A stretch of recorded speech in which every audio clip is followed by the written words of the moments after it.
Hey guys, what is happening? Welcome to the Unidentified Celebrity Review. I'm your host, Luis Jimenez. We're starting the show off a little differently today. I just wanted to give you a quick update on my girlfriend, Michelle. First of all, thank you guys, everyone out there, honestly, who reached out, sent all their positive vibes. I cannot tell you how much that's meant to us. So really, truly appreciate it.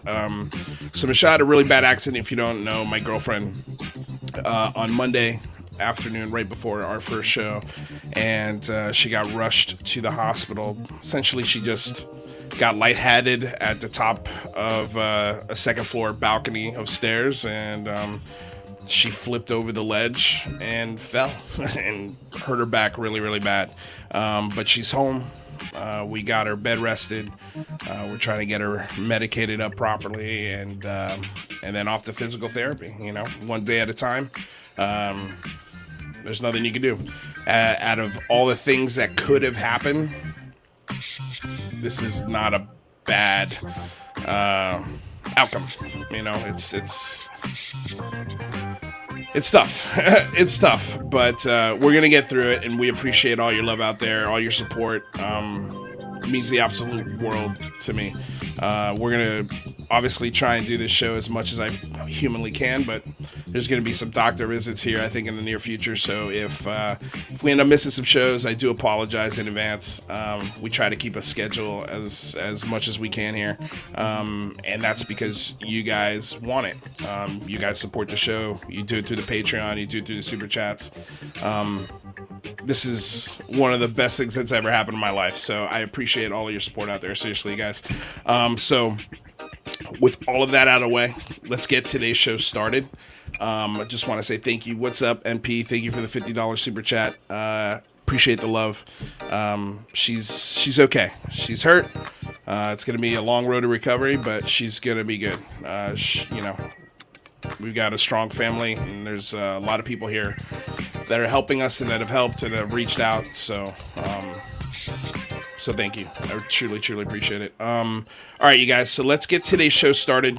Before we do, just want to say thank you to the sponsor, BlueMarlinChronicles.com, purveyors of the world's finest fishing tackle since 1995. Want to say thank you to DOS Tapes. They provide all of the tunes you hear on the show. Their Bandcamp link is in the description below. Let's bring in our co-host for the day. Today I brought in, of course, our house regular, man of the facts. Welcome, Rather. How are you? Doing good. Wishing Michelle a speedy recovery, but great to see you, Lou. Appreciate it, man. Appreciate it. I'm happy to be here. It's a nice distraction for an hour or two. Let's have fun today. Today we're going to be talking about Roswell, Final Verdict with Jason McClellan. I binge watched as much as I could of it yesterday. Actually got through the whole thing. Let's wait till Jason gets here. I think it was a lot of fun. I'll just start there. Interesting, yeah. And then also we've got a friend of the show, carlvibe, here to bring the good vibes and help to make sure I stay mentally on track today. Carl, how are you, buddy? I'm doing good, man. You guys, if you want to show support to Luis and his family, hit him up in the super chat, support the Patreon. There's ways that you can share the love and share the show. Hit the like button. And you guys don't even have any idea how much Luis does behind the scenes for everybody else's channels and shows, and to support this community and the disclosure movement and all of that. So if he needs us right now, we should step it up and support him. Hey, man, I appreciate that. And just FYI, guys, if you can't support in a financial way, sharing the channel, liking the channel, subscribing, that's a huge, huge plus. It goes a long way for the channel. Just some quick updates before we bring on Jason McClellan. We do have merch coming very, very soon, within the next week or two. We've got details for the Big Phone Home 2 coming. We're working on the website right now. We got the poster pretty much finalized, the new poster. It's going to have the same idea. We're going to be able to add names. There'll be multiple posters, so everybody will be included. We're going to have some headline days. It's going to be cool. Obviously, it's going to be multiple days now, so can't wait. It's going to be a blast. So without further ado, let's bring in a new friend of the show. Really cool dude. Also just happened to be in the new Discovery Channel Plus show, Roswell, the final verdict. Mr. Jason McClellan, how are you, sir? I am fantastic, brother. So good to see you again, and my heart goes out to you and your lady, wishing a speedy recovery. So glad to see that you're here today and managing as well as you are. Hey, man, the show must go on, you know? The show must go on. The sun will rise tomorrow. We got one foot in front of the other, you know?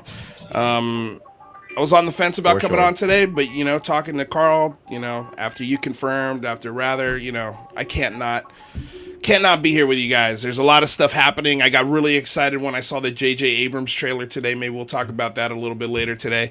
But what I want to dive into first is the new show. The new show that came out. I'll just be honest with you, dude. I was going into this going, oh man, I hope this doesn't suck. And it didn't. It was really, really fun. It was very well produced. I had a ball with it. Obviously, I have a couple of issues with it. We'll talk about it. But I wanted to bring you in. I wanted to get your take on it and see how you felt, how it came out. Because I know, you know, you don't edit it, you don't produce it, you don't direct these episodes. But I thought it was a really fun new angle on how to talk about Roswell. And I also thought it was just a beautiful history lesson on Roswell. All of the players that were in there, you know, I wanted to talk about a lot, especially these tapes of the interviews with all of these witnesses and family members of the people who lived through the Roswell incident. So I guess let's start there. You know, Jason, first of all, welcome back. Thanks again for being here. And just FYI, I'm sorry. If I'm scattered brain today, you guys, just apologies. Jason's links are in the description below. So if you want to check out his work, please do. Discovery Plus, by the way, I love how in their advertising, the first thing, it's the paranormal. Like, they're all in on the paranormal stuff. So I think these, I just got into the Ben Hansen thing. I'm like, okay, I think I'm going to keep this Discovery Plus because you get a 7-day free trial. So the show got me to buy Discovery Plus. So it did its job. So congratulations, Discovery. You got a brand new customer. So Jason, what did you think of it? How fun was it to shoot? Give us some details. Yeah, for sure, man. So first of all, thank you for having me back. It's so much fun to be back here. I love hanging out with you guys. But I will say my initial reaction to this show was exactly the reaction you had before watching it. Like, oh man, I hope this doesn't suck. Right? I mean, that is definitely the reaction I have before, you know, watching any shows that I've done, because like you said, I don't edit it. I don't have, you know, any interaction with the people making the show after I've done my part. So I have never have any idea what it's going to look like, what they're going to include, how they're going to present me, or what they're going to make me say with creative editing. I mean, that's TV. That's just the nature of the business. I get that. But with this show, I was pleasantly surprised, and they put a lot of money into it too. Something I was happy to see was a lot of the reenactments that they did. It really helps move the story forward.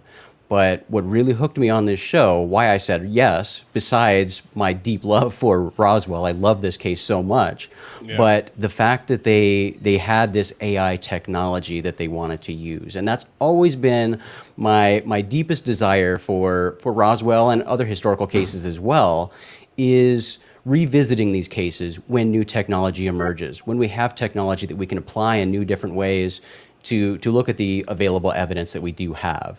And so this was very intriguing to me, the idea of trying to use AI as a sort of lie detector.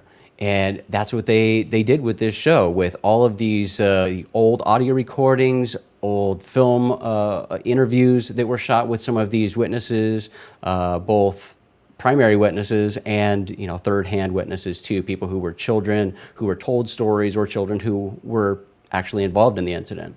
So that stuff was really cool, and it was really cool and fun for me personally to shoot this show, because it was a new experience, and it was something that I really hoped I would get to do, and that was shooting during COVID, because that was a completely different experience. And the company behind it, the company that produced the show, is a UK-based company, and you can really see that in a lot of the reenactments, and we can get into that later. Okay. But you know, because of COVID, they had to get creative. And certainly for me, I'm based in Phoenix. Usually for shoots, you go to LA or New York or wherever they want, where they're having most of the contributors go. But because COVID, they came to me and essentially got an Airbnb and, shot me remotely. And again, with most of these shoots, there's a sizable crew on hand for this. But with this, because of COVID, they had strict COVID protocols in place. They had extremely stripped down crews. So when I was shooting this, it was me in an Airbnb with 2 people, basically on a Zoom call with producers in London. Really interesting experience, and I had a ball doing it. Nice. So where was so I guess it was a Zoom call, but was there a local production company that you just drove to and had the call from there? So what they did was they organized the rental of an Airbnb in Central Phoenix and hired a local crew. So the local crew went to the house, and those were the individuals there who would set up the cameras and set up the Zoom call and everything. So. I'm sorry, I missed that. I know you said that. I'm so sorry. No worries. So just want to give a quick shout out to Bricktop for the $5 dono. We effing love you. I love you too, man. Seriously, appreciate the support. Okay, so what was your favorite witness in the was it 5 or 6 episodes? So there are 6 episodes total, and episode 6 is not aired yet. That will air on Friday. So I didn't get to the end yet. Yeah. Okay. So what they decided to do was, and this, it's not uncommon for productions like this, but it started out being planned to be on Travel Channel, but Discovery owns like half of the world. And when it comes to entertainment, and they own Travel Channel, they own Discovery, they have all sorts of channels on cable, but they also have Discovery Plus, and they opted to put it on their digital platform. And I think they've had 1 episode on Travel Channel actually too, at least 1 episode. I suspect they'll roll them out on their various Discovery channels as well down the road. But they launched 3 initially on Discovery Plus on the first day, and then each subsequent week on Friday they've dropped an episode. So there's 1 more left to drop. Got it. Yeah, no, I was freaking out because I thought I was going to be able to get it on my Hulu, because Hulu gives you the first episode. They give you a little taste. They're like the drug dealer. They're the middleman for Discovery Plus. So you got the taste with Hulu, and then I checked my Amazon. I saw I could order it through the Amazon. I'm like, $5. Yeah, screw it. Let's just do it. I'm gonna watch it anyway. There's so many shows I watch. I'm for some reason I love those gold digging shows. I cannot explain to you why. I think just part of me wants to be there when they weigh the gold, so I can pick it up and just leave with it. But yeah. So guys, do you have any questions for Jason? Yeah, Jason, did they give you kind of the premise that they were going to be using advanced AI and everything before the show, or was that something in the middle of filming? They're like, so we're going to use computers, or did they give you a lot of detail on exactly how that AI worked, or just tell us about that, what your experience was? Yeah, for sure. So that's a great question. And so they did tell us about the AI from the onset, and that's primarily what drew me to the project, because I thought, that use of this technology could be really fascinating.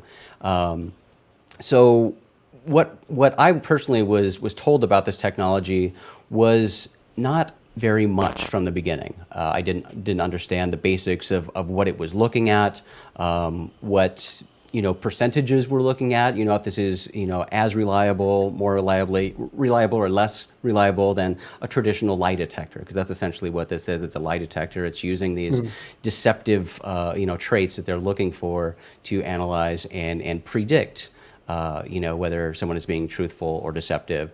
And it's predicting, again, it's in the word predict, but also just looking at likelihoods. That's what we're looking at. This isn't anything definitive. It's not saying, okay, the AI showed that this person was being truthful, therefore that means this is 100% true. Of course not. That's not the case. It just means it's more likely to be true.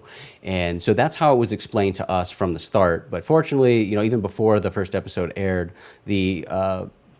certainly one of the individuals, and some of the others provided quotes as well, but there was an article that Wall Street Journal did and some other media outlets did with the individuals who created this software to explain it a little further. So that's the best education I've got on the technology involved here. But going into it, it was pretty limited.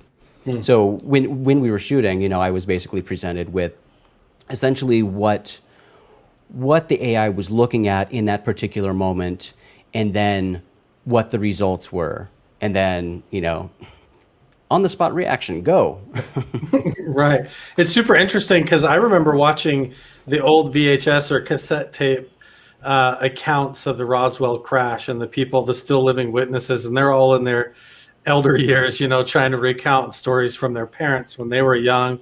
And it seems like it was really cool to me because I've watched those tapes and they're actually really long. Some of those interviews are half-hour long, 45 minutes long or so. And we only see these little snippets run through the lie detector. So it'd be really fascinating. Like before the show, we were talking, Luis, about how, man, you could almost do an entire episode on each one of these witnesses and break down just with the AI to see how much of it is nuanced or how much of it the witnesses are overlaying their own memories and some of the pop culture into it versus where they're just speaking the raw facts. And that part of it was really fascinating because everybody watches those old tapes that gets into the Roswell story. And that's the key thing is you're talking about eyewitness accounts and are these people embellishing or are they lying? And you have so many different points of witness all talking about the same event. And now you've got this advanced technology or this AI. And if it's reliable, then the implications are huge. Yeah, I thought it was fascinating too. And thanks, Lou, for the tip about the discovery-free trial. I had watched on YouTube TV where they had one episode up on the Travel Channel. Right. So I've only one episode in, unfortunately, but I'm hooked. I'm going to get that free trial and watch the rest. But free trial's way to go. Yeah, question for you, Jason. Sure. The first episode seemed to be, I really enjoyed it in part because it really laid out the whole narrative of Roswell and what happened day 2, day 3, day 4, and that whole sequence of events. Now, I was wondering, did they consult you for that, or were you? If not, does it seem like a good retelling? Like you think it was, fact based, and they got it right?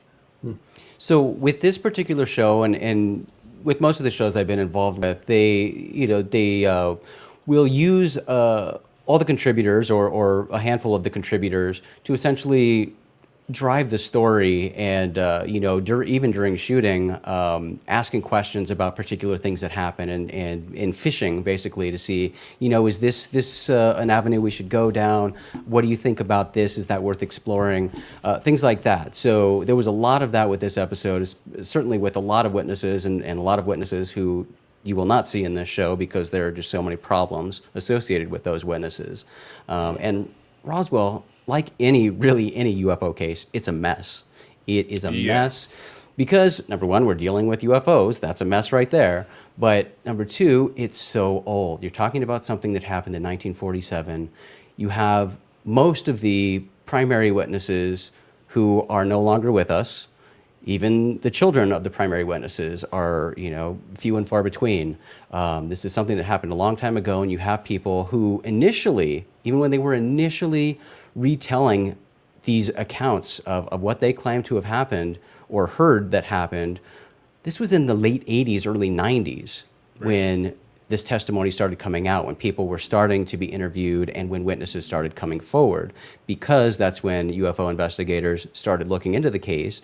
And in 1990, I think, it was certainly early 90s, when Unsolved Mysteries did an episode on Roswell, and I think they did another one shortly after that. But that really generated interest and got Roswell into pop culture. And that's when a lot of the witnesses we know of today were, coming out and getting their stories told. And the principal Roswell investigators were the ones who turned us all on to these particular witnesses. And if you read any Roswell books or talk to any of the primary Roswell investigators, you'll start to see lots and lots and lots of problems with several of these witnesses, and that's understandable because, again, we're talking about something that happened so long ago. They're relying on memory from so long ago, and I think we talked about this last time I was on, but I mean, that's how memory works. Right. Memory is fallible, and it's hard to remember specific to the second details about something that happened last week, let alone something that happened decades ago.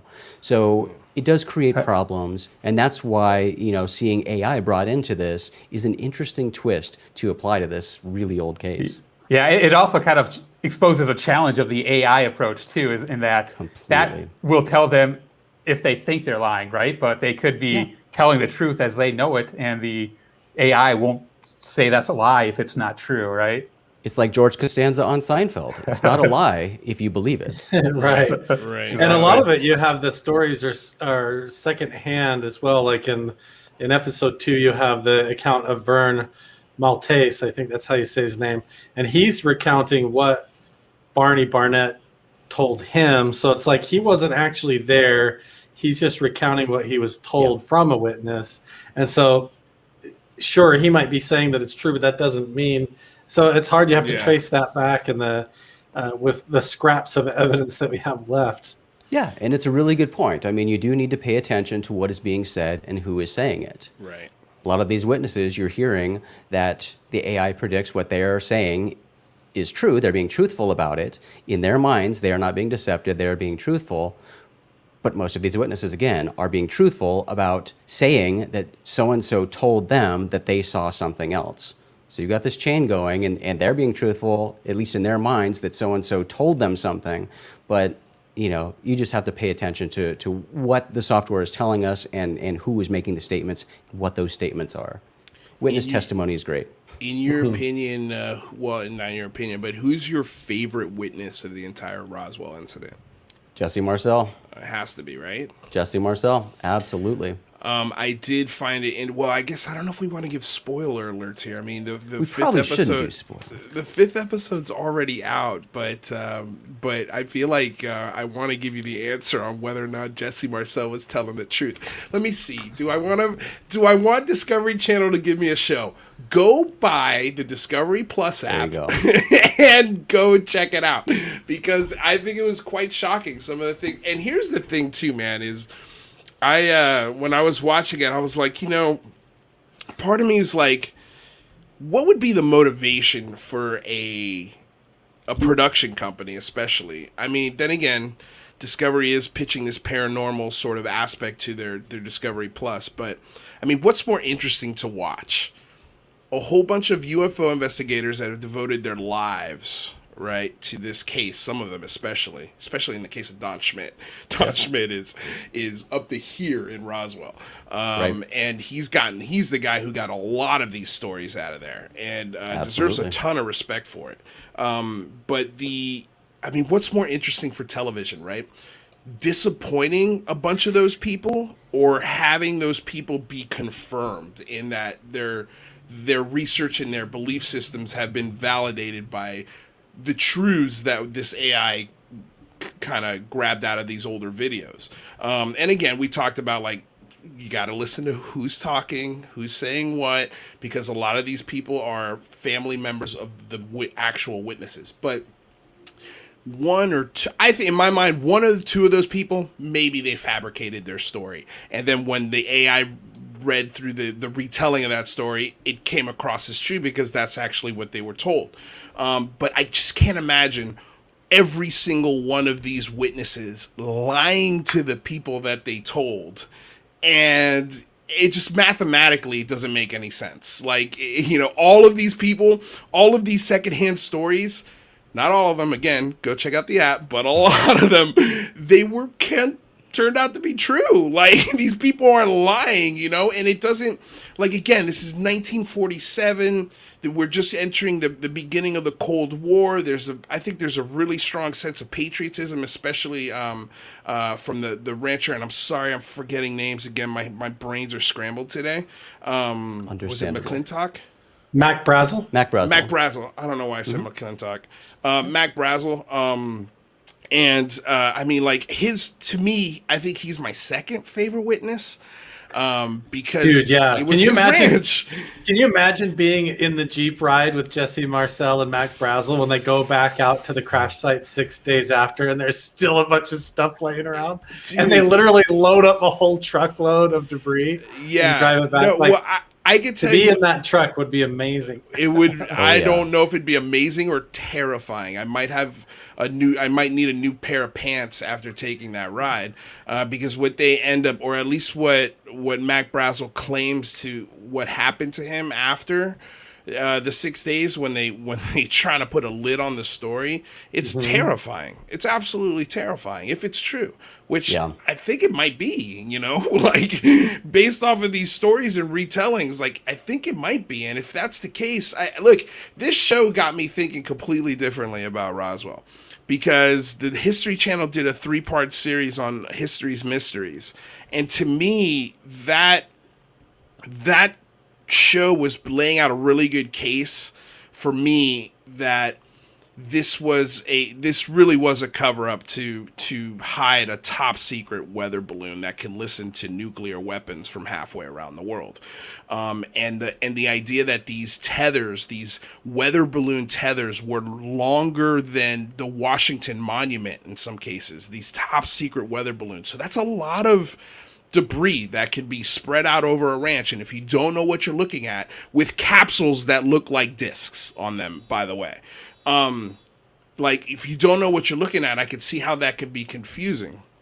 And also I found it very peculiar that after Roswell happened, Jesse Marcel got promoted throughout his career. He never got demoted, which I've found weird, because if you had a legitimate screw up on the level that Marcel did, which is basically tell the world that a UFO crashed, and his base commander also did the same thing. He was the guy that put it through the radio station. That is a huge national security screw up. And it seems like the base commander was also doing it to, like, he thought he was being a patriot. Like, he thought he was letting the world know, oh my God, like, he thought he was going to get a promotion out of this. And so I just found it weird that Marcel got promotions after this. I figured he would have been demoted. They would have been like, okay, guy, weather station in Alaska, enjoy the rest of your career, kind of thing. Do you have any thoughts on that, Jason? Like, where are you on this story? Like, for me, this new series, this lie detector, it was fun, and I by the way, I've asked the professor that put together the AI to come on the show, because there's a ton of questions we have about the AI that would have been cool if they had dove into how it was made, exactly what it's reading. They didn't get into a lot of the details, but even with that said, I thought, again, like, what's the motivation for a production company to lie about this? Like, there's no, you know what I mean? Like, it's not in their best interest. For me, again, like, to disappoint all of you guys would have been way more interesting television. And they decided not to do that, and the AI didn't go that route. But anyway, where do you sit, man? Like, are you sort of still on the fence about this case, or do you lean one way or the other? Roswell, for me, is one of the most exciting cases because, number one, it was a military case. It was something that happened, like, military was the source. It's also the birth of the conspiracy theory of governments withholding information about UFOs, about covering up. The cover-up was born at Roswell. The military did that. It wasn't a conspiracy theory, claim that the military does this. They issued a press release saying we have a flying saucer, and then they took that press release back. And you have all the people at that base who would have known, about projects going on, about research balloons. There's just so much about Roswell that does not make any sense.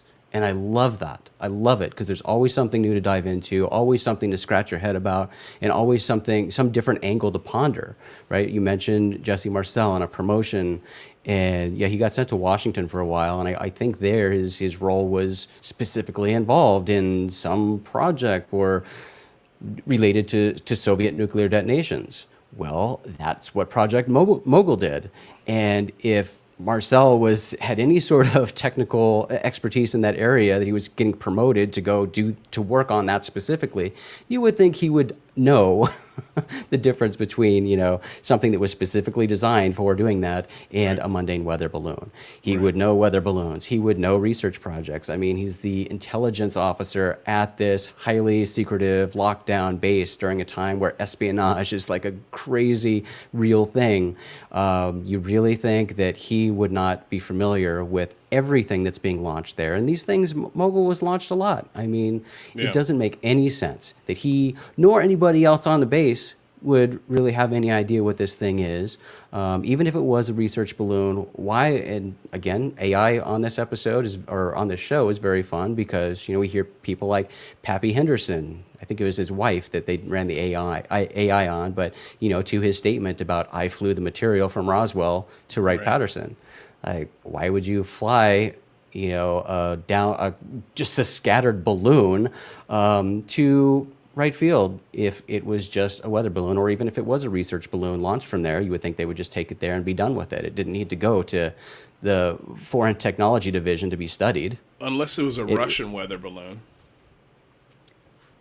I mean, even then it would seem like they would recognize it, because didn't they launch a lot of experimental weather balloons and regular Almost weather every balloons day. every day out of Roswell? So it's not like they wouldn't have been familiar and been able to look at the crash and been like, oh, that's a version of a weather balloon. I mean, you can tell. And these people across the board, that's what gets me, is that when the intimidation comes into the community, it affects the community as a whole. We're talking about entire families, the kids in the families. Dan Dwyer's intimidated, and he's a firefighter at the fire department. You've got Mac Brazel, he gets intimidated, and he's like the sheriff. You have everybody in the community, even the local authority figures, getting intimidated by the government and mysterious figures coming in there, and all of them are saying this is not a weather balloon. We're familiar with weather balloons. And it's a very strange case that kind of pivots all of society on this whole UFO topic to try and understand for themselves like how the pieces all fit together. Well, the Fed's getting involved, right, on multiple different levels, shutting down the story from media outlets around the area. I mean, that is insane.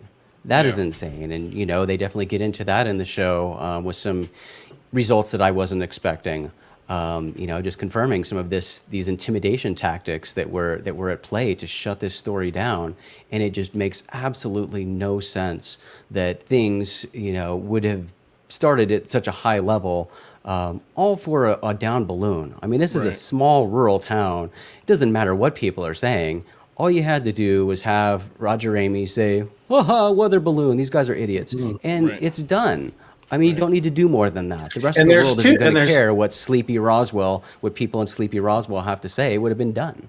And there's these initial episodes also point out a fact that a lot of people miss, is that there's 2 crash site locations. And that is a lot of the time gets glazed over. There's 2 locations. At least 2. And when you read into it, they kind of talk about stuff at the plains of San Augustine in this episode or in the show. But when you read all the research that's been done by the primary investigators, there's always been a battle, conflicting opinions about whether or not these other crash sites exist. And even the J. Allen Hynek Center for UFO Studies, I think it was that group, they funded a study in the, I want to say, mid-90s, specifically looking at the claim of the second crash site. And it's funny to read through some of the, I don't know if they're meeting minutes or whatever, but there's a lot of documentation about everything that happened during that study, because you had Don Schmidt and I think Tom Carey on one side, and you had Stanton Friedman and someone else on the other side, and they would each get a chance to present their evidence. And they were just, trash. Each side was trashing the other side, saying they don't know what they're talking about. They're relying on this witness. This witness isn't reliable. And they just go back and forth. And then you have the moderators who are funding this and looking into it as sort of the judges. And it's just funny to read their comments. They're all, clearly these people are just, angry at each other, and they're not really presenting real evidence. It's funny seeing the drama that went on, specifically related to multiple crash sites. That's wild. Yeah, and wow. And now we've got AI basically saying they were both right. Like everybody kind of all over the place. Kind of had it right, for the most part. So Ryan Sprague said there should be an AI lie or no lie show with weekly guests who get put under the hot seat. I think that's a fantastic idea. They should not stop with this AI thing. I think this is such a great tool, especially if we could just get a little background about how it works and what the techniques and what the AI is looking for and who wrote the AI.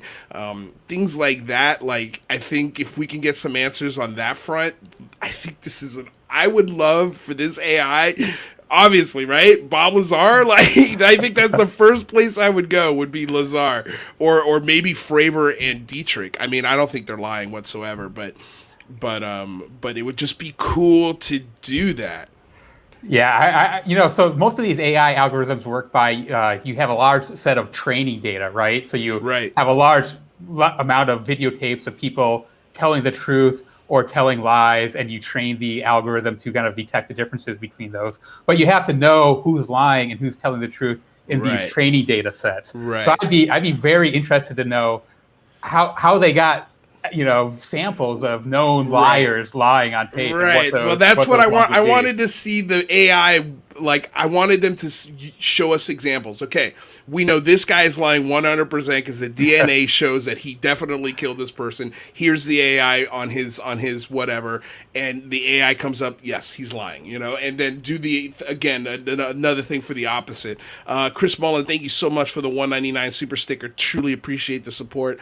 You guys are doing amazing. By the way, it's 4:30, so let's reset. If you guys don't know, we've got Jason McClellan in the house. We're talking about the brand new show on Discovery Plus. Go download the Discovery Plus app. I think there's going to be a lot of great shows coming up with the paranormal, especially UFOs. Again, after I binge watched the first 5 episodes of this show, I then started watching Ben Hanson's show, and the first episode was awesome. Really, really good stuff. I mean, the production levels on these shows is really high. The entertainment value on these episodes, especially on the 5 episodes of your show, Jason. And by the way, Jane was in the show too.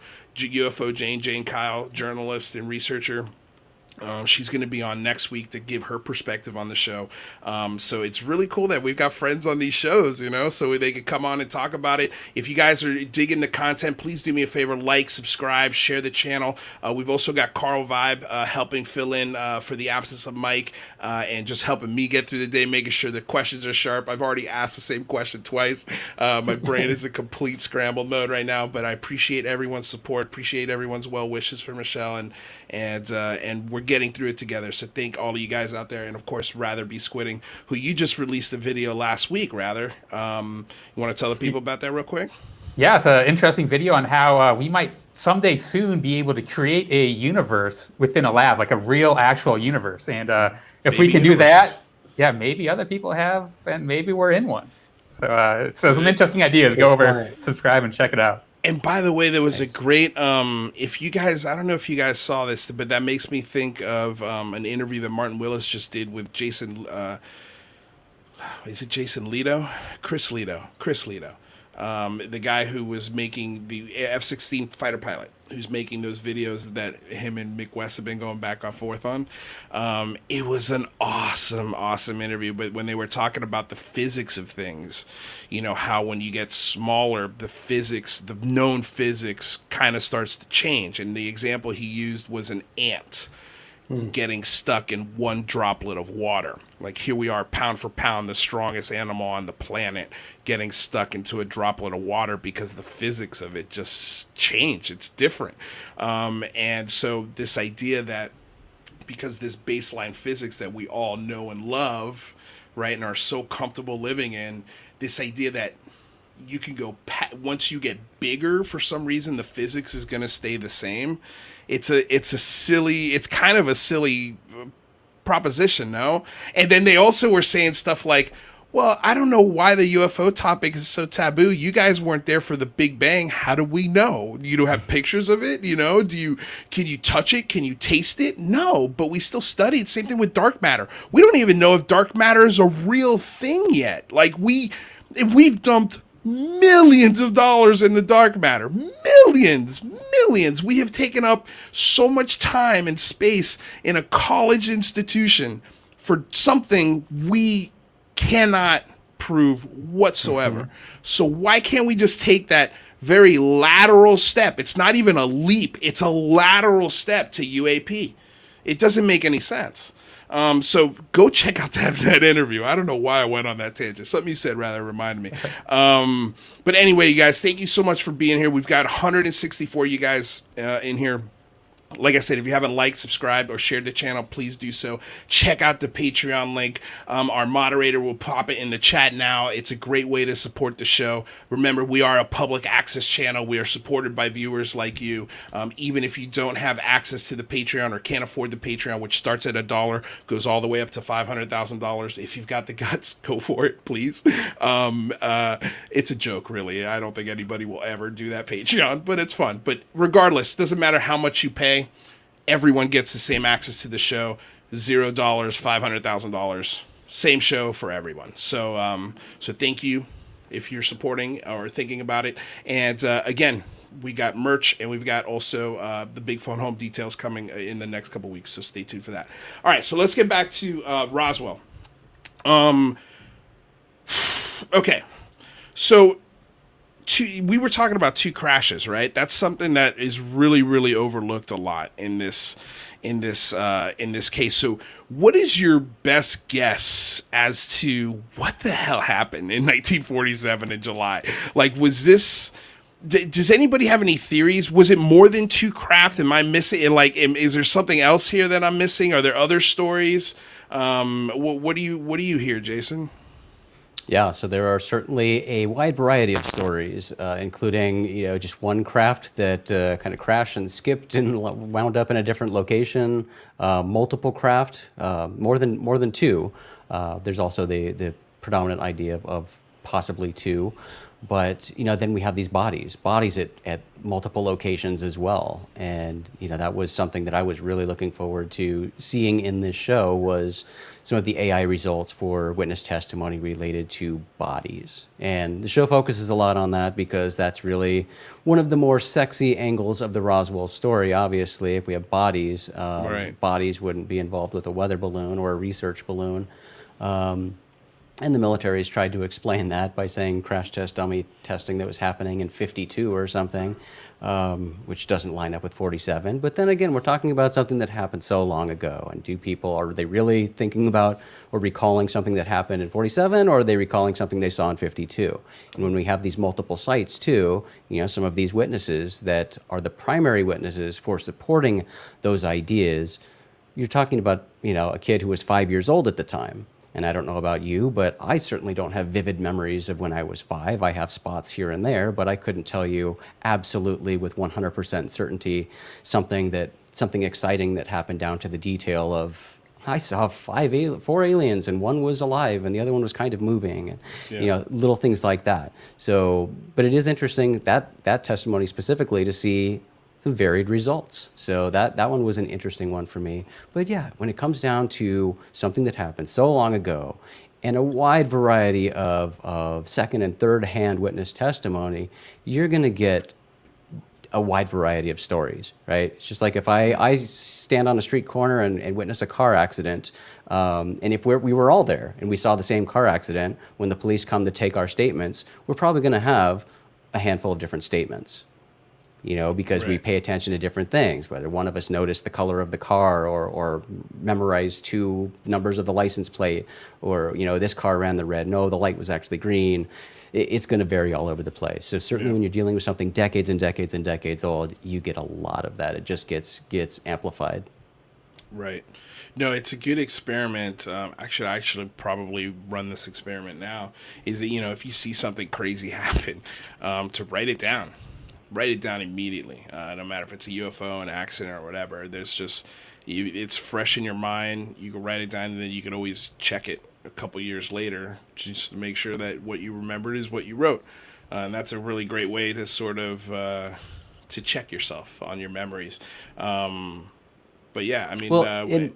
my wife is a law professor, and she does this exercise, in one of her classes every year, where she will...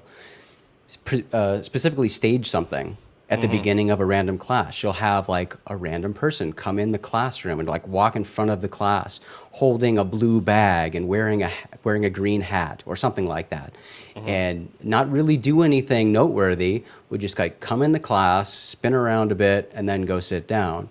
And then later in the class, she'll say, "Okay, so not sure if you noticed this or not, but at the beginning of the class, there was somebody who came in here. What were they wearing?"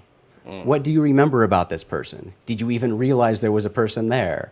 You know, and it's an interesting exercise in witness testimony and hearing all the different responses. Right. How varied are they? Are they pretty surprising how varied they are? All over the place. Yeah. All over the place. Yeah.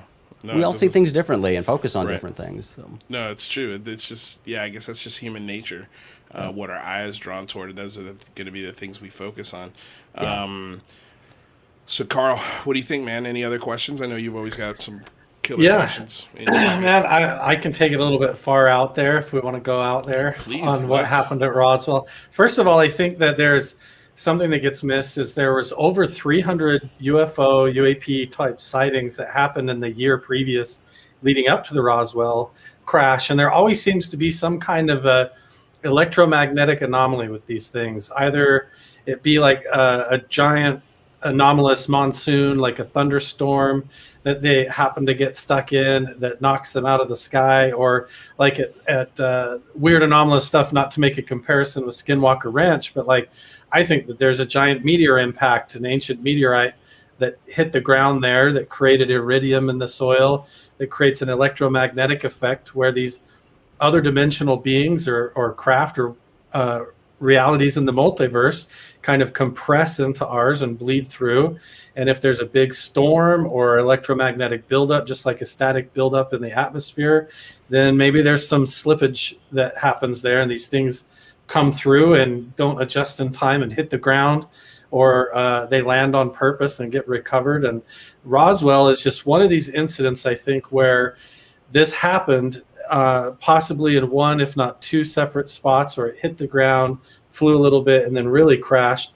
And you've got these old-time farmers that take an entire week of their sweet time gathering this stuff up and showing all their friends at the bar before they decide to call the bigwigs and have them come to town.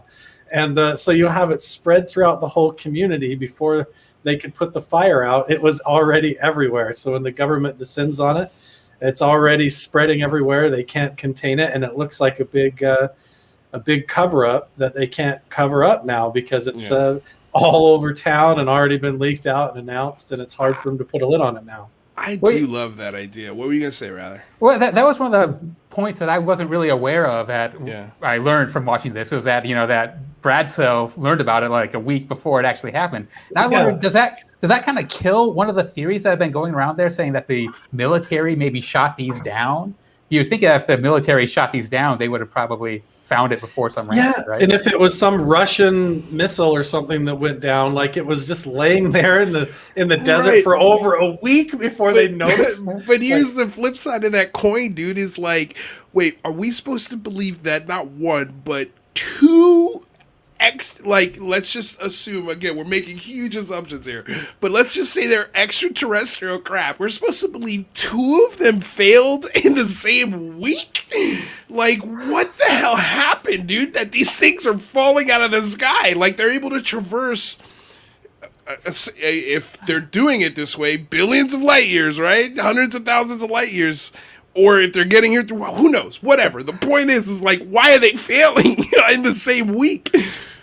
Well, yeah, and I have a theory to that, which is goes back to my alien poop theory, which I don't think that they're actual craft. I think that they are potentially, von Neumann machines that are reproducing, harvesting material, refining it, and then dropping what they don't need in the form of liquid metal.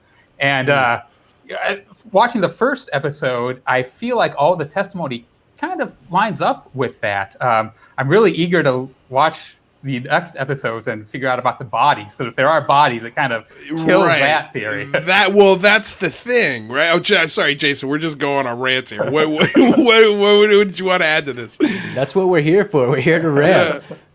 So it's just, with that, for sure, the military was not in the know. It's not like they were expecting something or out looking for something. It took Mac Brazel to alert the sheriff, to alert the base, for them to even realize there was something to look at. So, I mean, maybe, but if they really had a top secret project go down, or if they were aware that there was alien spacecraft in the area, I think they would have been there a little faster, and had more people on the scene, or certainly at the airbase, ready to do search and rescue or whatever they were going to do if that had been the case. But from everything that we can tell, it seems like they weren't expecting anything. They weren't actively looking for anything. Right, which kind of also suggests that they didn't catch it on radar. Like they had no clue whatsoever. And it's like this idea of bodies. What I found interesting is going through all of these testimonies and whether or not they were true or not true. There was a couple of details that kept coming up. The one that I found interesting was this 4-finger thing. Every single one of these witnesses, every single one was like had 4 fingers. And I found so fascinating. Rather, I see you smiling. What do you think? Well, we only have, all of us have 4 fingers, right? Right. Right. No, that's true. That's true. Well, here's another thing I found kind of interesting is that these things were out there for a week before they were collected. And apparently one of them survived, like was sitting out in the desert for 7 days without hydration in, I'm sure, probably around 100-degree weather. And apparently one of these things survived. And the way that, I mean, I'm curious to know, like, how they actually transported these things. But, of course, in every single one of these recreations, it's always in the back of some open truck. And they put just a simple tarp on these things. And they're alive. And then they lay them in Hangar 84. And all of them are just sitting there covered in tarp, and one of them's moving and breathing. I'm just like, what's going on here? Why are they storing these things like they're, used tires or something? It's wild. NM UAP, thank you so much for the $10 donation. Rather's probe theory is valid even with bodies. I'm sure that those probes are capable of making gray if the need arose. Yeah, I mean, Rather's theory is not... Hey, look, it's as good as any theory. The dolphin theory, alien theory, transdimensional theory. These theories are exactly that, just theories, But that's why we're talking about it, because I think there's a fun... All of the above. All of the above. I think everyone could be a little bit right on this. Thank you so much for the £2 note. These alien nudists, man, I don't know. According to Corso, they had skin-tight silk woven clothing, so I don't think they're nudists. No, I don't think they're nudists. But here's the thing: I think that previous from NM UAP is correct. Like, they could just be AI. Like a synthetic AI that if you cut it, it bleeds. Because I love how when they cut these things, they're all like blue blood. There's totally different. And I don't know, was that one of the details that any of the witnesses had talked about, the color of these things' blood or the autopsy part of it? Is there any details that you could tell us that you've either read or researched about that part of the story? I think I remember something about the blood. It's probably all speculation, but... Yeah. No, I can't remember the blood right now. I'm pretty sure that somebody did comment on that. But it's interesting with the fingers, because you are right that most of the witnesses you hear talk about bodies, talk about 4 fingers. But then if you look at the fake as hell alien autopsy video, that guy has 5 fingers. That's true. But that's a good way to know it's fake, right? Almost kind of like how the Socorro symbol, right? They told people they gave a fake symbol so that way when the real symbol popped up, they knew that person was telling the truth. So maybe there's a little bit of that going on. But I was gonna say, going back to what you said, Carl, or I should go this way. This idea of being impacted by the Earth and creating these weak spots. Like, I love the idea. When was the first nuclear weapon dropped? 1944, 45? I can't remember. But it was a little before 47, right?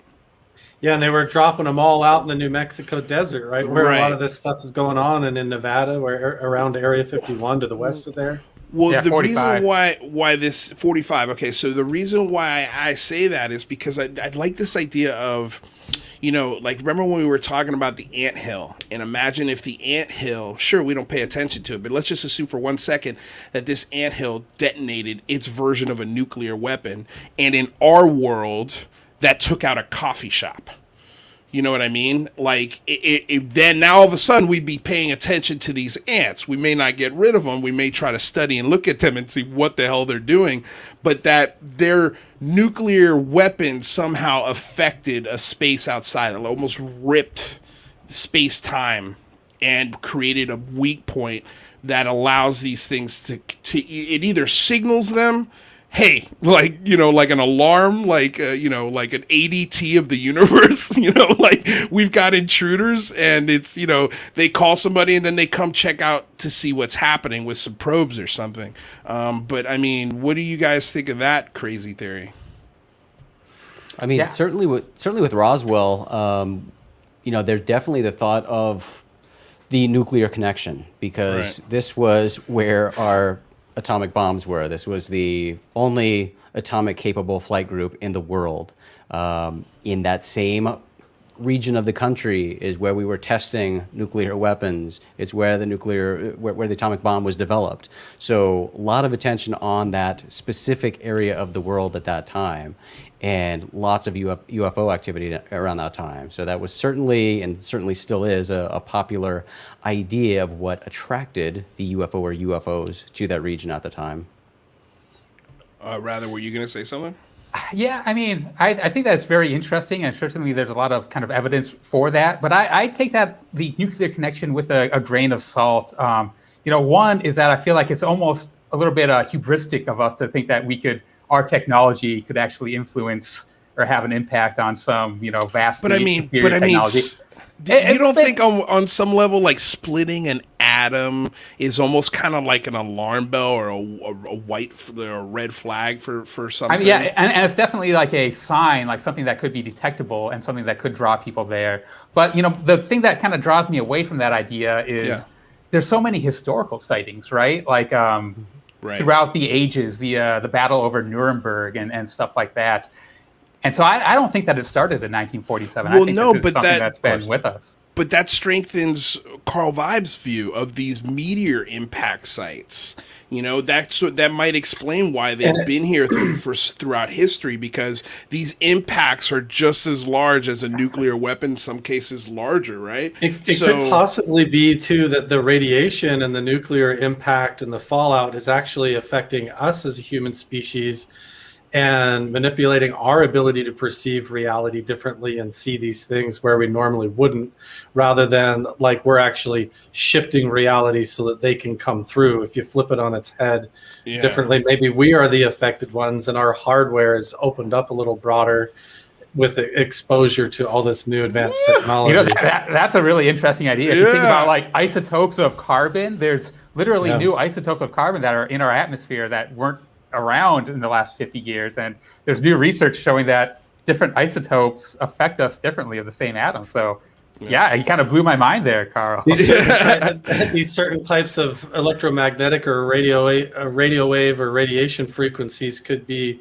like heavy metals getting within our system and our bloodstream, particulating on our genes and DNA and in our brain receptors and causing our perception to open up and see these other beings. If we exist in a certain bandwidth, and I say this a lot on these shows, like we can only perceive a certain level of frequency that we call the colors of the rainbow. Think of it as like a radio station dial, right? Yes. You only get from what is it, 100.1 to like 150. For us, we're stuck there. We don't get to go past it. In the visual spectrum, once you fall off of the color of the rainbow, you get from the red into infrared and from blue or violet up into ultraviolet. And then we need equipment to see into those dimensions. But that doesn't mean just because we're stuck on one dial of frequency of reality that there's not other realities that exist in that static around us or on the other stations overlapped with us that appear invisible to us. But we expose ourselves and our drinking water and our aquifers and everything with these nuclear explosions that affect us or affect reality dimensionally, so that we can perceive these things and interact, whereas before we couldn't. So that's a possibility. In case you're wondering who's providing those mind-blowing dulcet tones, it's Carl Vibe. If you don't know who he is, go check out his channel, Carl Vibe. Carl, I know you've got an interview coming up tomorrow, right? Yeah, I've got actually the leading national remote viewer, Paul Smith. He's going to be coming on. We're going to be talking about the implications of human consciousness and reality and the government's use of remote viewing in anti-terrorism and solving the UAP mystery and all sorts of interesting stuff. So we're going to be discussing non-local consciousness, the nature of reality, and the implications of the government's use of telepathy and remote viewing tomorrow at 6 p.m. Pacific Standard Time over on Carl Vibe. Right on, man. So definitely go check that out because that'll be a fun show. Eric Moyer, thank you so much for the $50 donation. Please, next time, leave a comment, man. We appreciate the love. We appreciate the support. Again, if you guys want to support, Super Chat's a great way to do it. Check out the Patreon. That's another great way to monthly support the show. And it goes a long way to making sure that we can provide the show for you guys 5 days a week. So truly, truly appreciate it. And I know there was another donation in here, right, Rather? Yeah, and then UAP. Excuse me. NMUAP. We don't know what an atom splitting really does to the quantum world. You don't have to read, just trying to help with the hospital costs. I appreciate it, man. We do appreciate it. That's very sweet of you. Carl, what do you think of that, though? Yeah, I agree. You know, even with the nuclear testing, they know there's a ton of cover-ups around here, even in Nevada and southern Utah, of literally an entire generation of children that were born with mutations and radiation effects and things like that, that the government even squashed those effects, let alone the residual after effects of what these types of nuclear treatment experiments and stuff, and how long they've been doing it around us, and the fallout of that could be affecting us in our perceptions of reality, or attracting the phenomenon like you would chum for sharks in the ocean. You know, you throw a little blood in the water. If these things need a particular type of exotic energy, they might come just like a hummingbird would fly up looking for a flower and come up on our nuclear radiation facilities, right, and our battleships and everything, mistaking the signal for something that they can use as food, and it's not. So there's a lot of implications of what it could be. I like that idea of it being a hummingbird just coming to get a little bit of nectar. That's cool. A little bit of nuclear nectar. Could you imagine? Can you imagine if it was just as simple as that? It's like these things are literally the universe's equivalent of nuclear hummingbirds, and they just collect nuclear nectar and do God knows what with it, you know, just buzz around. I guess that's their thing. They just fly around. I mean, what a hummingbird does. That would be... would that be disappointing, you think? Or do you think people would be okay with that? And by the while you guys think about it, thank you for the $10 super chat, Athena. The poop. That is the most unique name I think I've ever heard in my life. Thank you for the super sticker. Truly appreciated. But I mean, you know what I'm saying? Do you think people like? Because we were talking the other day with a friend of ours, and we talked about this. You know, how he was telling people at a barbecue, at a 4th of July barbecue, that, yeah, you know, there's 15 different species, they say. There's this, they say. There's that, they say. And everybody's like, wow, okay, cool. They're totally with it. But the second you tell them about, you know, but then I also heard that we have a remote viewing program where we can, you know, we've got psychic spies. And they're like, get out of here. We don't buy that BS. Like, it's like, wait a second. So... you can believe that these things are coming here from other dimensions, other times, other places in the universe, but you can't believe in us having the ability to project ourselves out into this realm, whatever we want to call it, and collect information and possibly life-saving data. Okay, cool. Yeah, people don't often understand how the double-blind method of remote viewing worked. And we're talking about remote viewing. That name even was developed by Hal Puthoff, who... worked at the Stanford Research Institute and studied a lot of this phenomenon with UAPs and UFOs with Ingo Swann. And a lot of the people who developed remote viewing are still at the forefront of the UFO projects. And John Alexander. Yeah, absolutely. They're all involved in this and in the mysteries of reality and what this has to do with it. But with double-blind studies, let's say you have like a predominant remote viewer today, like Daz Smith. He's one of the best out of the UK. Really high accuracy rate. And what they'll do is they'll take like the Roswell case, for example, and they'll write down specific target details and seal it in a blind envelope, completely sealed that you can't see inside.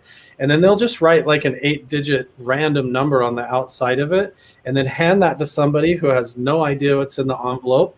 And then they'll look at the 8 digits and they'll email it or text it to the remote viewer who may not even be in the same country. And just using those 8-digit numbers off of the target envelope, they will go into these altered states of consciousness and initiate the remote viewing process and literally draw out details of the Roswell crash, including the amount of bodies, the size of the craft, where it happened, the environment in the desert.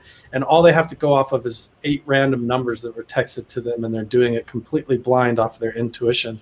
And then they'll take a team of like 5 or 6 remote viewers and do that to all of them, and they'll all come back with the same results, that this actually happened. This is some sort of a craft that shapes time and space and travels differently using anti-gravity, that had an accident, crashed into the ground, and there's witnesses there that panic and everything. And then at the end, they open the envelopes, and lo and behold, it was the Roswell incident. That's what they were remote viewing. So it's really mind-blowing when you start to look at it at the paranormal level as well. No, that's gonna be a fun conversation to listen to tomorrow. Because I'm just now scratching the surface of the remote viewing thing, and it's trippy. But I mean, this is the rabbit hole you go down when you start talking about this stuff, you know. But just as long as we can always come back to the reality of things, at least the things that we know are fact, and those are, again, you know, our Air Forces chase these things, our pilots have chased these things, senators are talking about it and confirming their existence, so is the Department of Defense,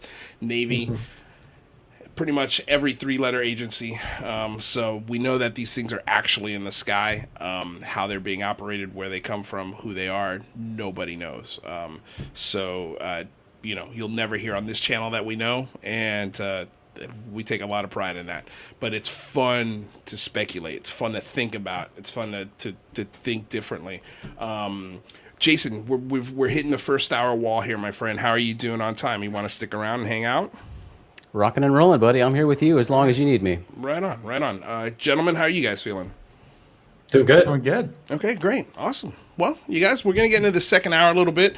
Talk a couple of news items that dropped. Before we do, of course, check out the links below. Check out the Patreons. Check out my guest links. These are all really great contributors to the UAP, UFO topic. Jason is an insanely great researcher and journalist, knows a lot about Roswell. We just spent the first hour talking about his new show. It's not his show, but he is in it. He's a great contributor, and he's got a good voice in the show, and he's pretty much in every episode, right? Almost. So he was kind enough to drop by and talk about Roswell, the final verdict on Discovery Plus. Go check it out. It's worth the downloading of the app. I think they're going to be doing a lot of great productions. It seems to me that they have a very good focus on the production value of their paranormal shows. So the 2 shows that I've seen on there so far have been really, really good. So they haven't disappointed. They've been entertaining and thought-provoking. We had an awesome discussion first hour about the TV show. So Rather's got some episodes to catch up on, and I can't wait for this Friday. The final episode's coming out. Like I said, go check it out. They have a 7-day free trial. So go look at what Jesse Marcel said and what the AI lie detector said about Jesse Marcel. It is awesome. We got carlvibe, who Carl, you want to explain to everybody your channel and again your interview tomorrow? Yeah, carlvibe over on YouTube and on Twitter, basically discussing not only this topic, but the nature of consciousness as it relates to it, the nature of reality, getting into the ancient past and the mystical side of things, and willing to get weird with it so we can get theoretical and philosophical from all angles. And tomorrow night at 6 p.m. Pacific Standard Time, I'm going to be interviewing predominant remote viewer and instructor Paul H. Smith, Dr. Smith, about the nature of reality with remote viewing and its implications and what we can learn about it as far as the UFO phenomenon, and if we can validate anything from that angle. So that should be a really fun one. And we got a $100 super chat we'll get to in a second, but rather real quick, co-host of the show, helps produce the show, friend of the show, friend of mine. He's got his own YouTube channel. He just did an episode on baby universes, the ability to possibly create universes within a lab, right? Yeah. Try to look at science topics related to the UAP and maybe take it one step further than science takes it. Yeah, there you go. And his link, again, everyone's link is in the description below. Carl, I don't know if I put yours in there just because you were last second add to the show, but just search Carl Vibe in YouTube and you'll find his stuff. And when the show's over, I'll make sure to put that in the description.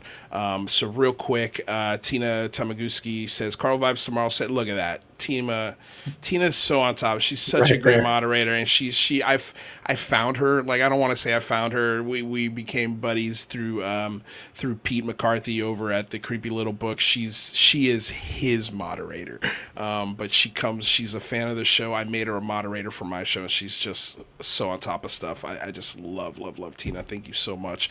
And again, thank you again to Artemis Prime, our intern that does a lot of work, does a lot of the timestamps for the show. She's a really big part of making things work here too, behind the scenes. So I just want to give a quick shout out to her as well.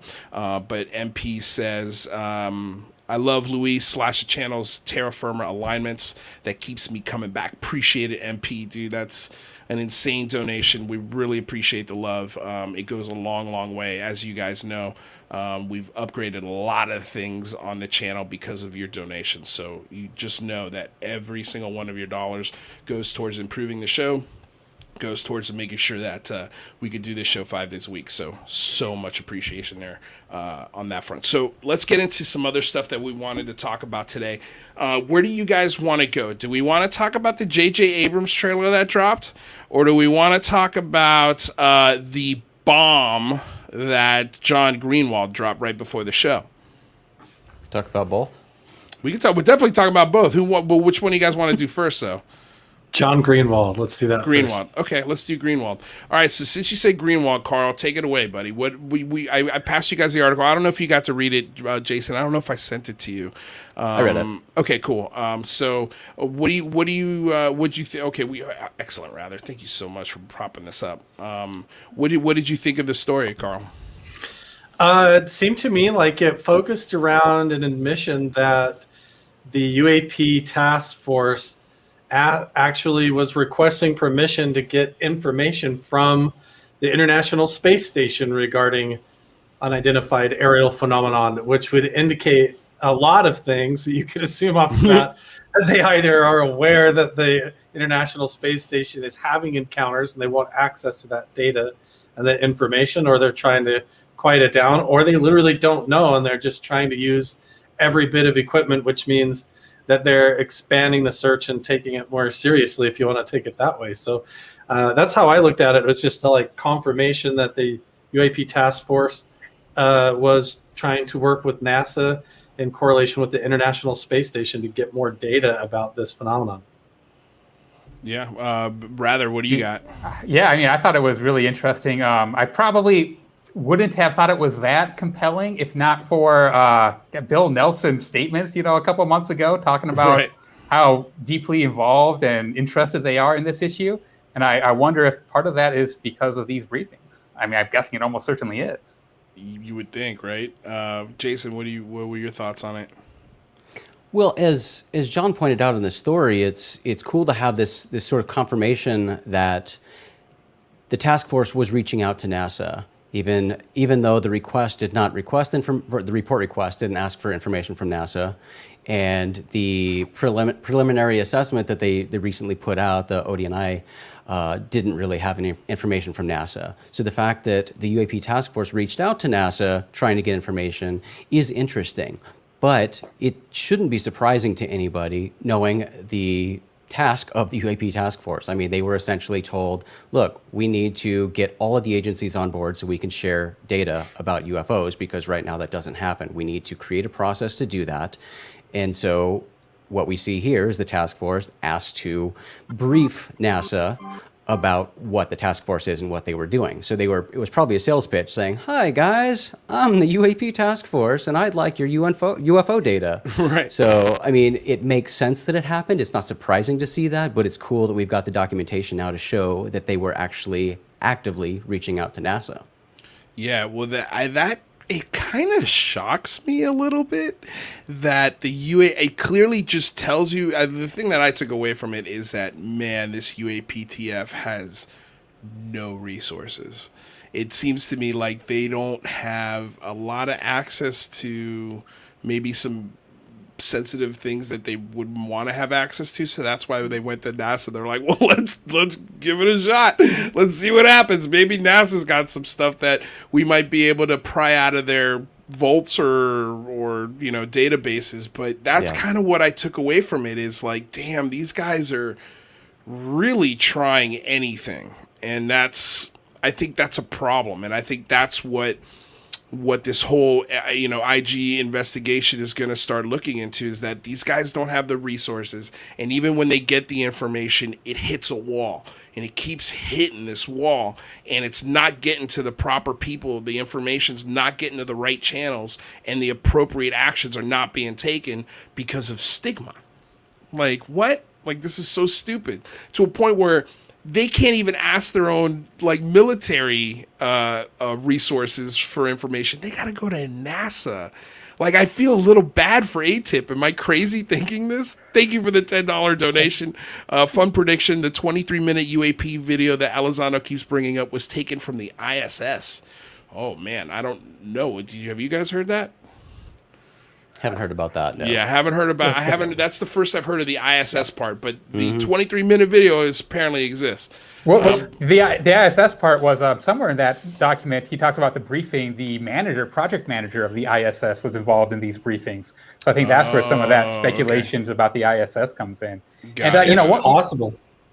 And one thing, kind of to your point, Lou, is I'm not sure which way the information request was going. Right? Well, maybe from it's From this, we see that the UAP task force was giving a briefing to NASA, to these individuals that they wanted to give the briefing to. So to me, I heard that as, we're telling you about what we're doing with this project that we've been tasked with, and we would like your support or participation in some way in developing this information sharing process going forward. So at first, when I read that, I was shocked, and I thought it was great that NASA was giving a UFO briefing to the UAP task force, but it went the other way.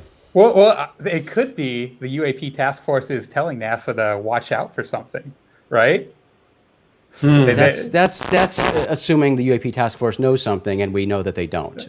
I'm with Lou on this. I mean, I think it's another indication that these are just staffers who were given a task to do. That's what a task force is. It's a specific task to perform within a limited period of time. So they were tasked to do this, and I think everybody who read the report request was shocked when NASA wasn't included in that, when the FAA wasn't included in that, when other branches of the military weren't included in that. Because if your true objective is to get a better handle on this, and you want the information that's out there from your own government, from the other agencies in your own government, that would make sense. But the request was specifically and intentionally very narrow, and it confused everybody. So I love, and maybe this was just the initiative and common sense thinking on the part of the UAPTF to say, look, if this is what we're supposed to do, and we need to come up with a process for interagency data sharing, we're talking about UFOs, we should probably bring NASA into this.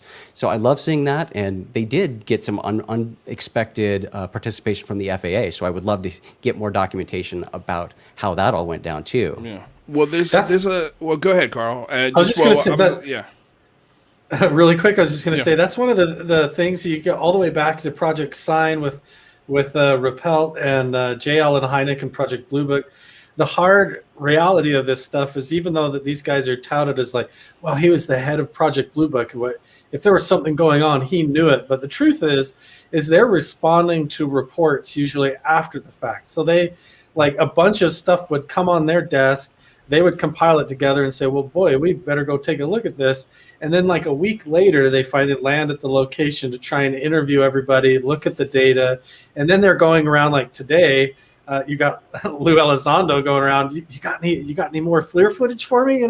He's trying to a gumshoe reporter on the street, trying to get the same data from these high level classified sensitive equipment and recordings, just like anybody else, and then trying to compile that together and say, well, what does this mean then? And so the task force is probably doing the same thing, but I agree with Jason that this is any which way you look at it, it's evidence that at least they're starting to talk to one another instead of compartmentalize it and say, this is something that is not allowed to be talked about at all. Now the doors are opening. You've got the task force talking to NASA, and it's being allowed to come out with the Freedom of Information Act that's going on. And so we know that now. Is that because there is something coming from NASA and from the International Space Station?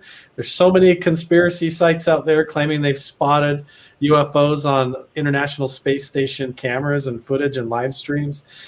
Who's to say what they've turned the cameras away from and what they've shut the signal off to? And that seems to happen a lot. So we'll see if anything comes of it. Yeah. A real quick $5 dono from G West. Thank you so much. He says, sorry, I didn't mean to make the rumor there. I was just saying that was my prediction. Don't worry about it. Don't be sorry. It's not a problem. It's not like we ran with it. We're like, ISS, UFOs. But the thing with these, Rogan was talking about this the other day on his show. I just saw it today.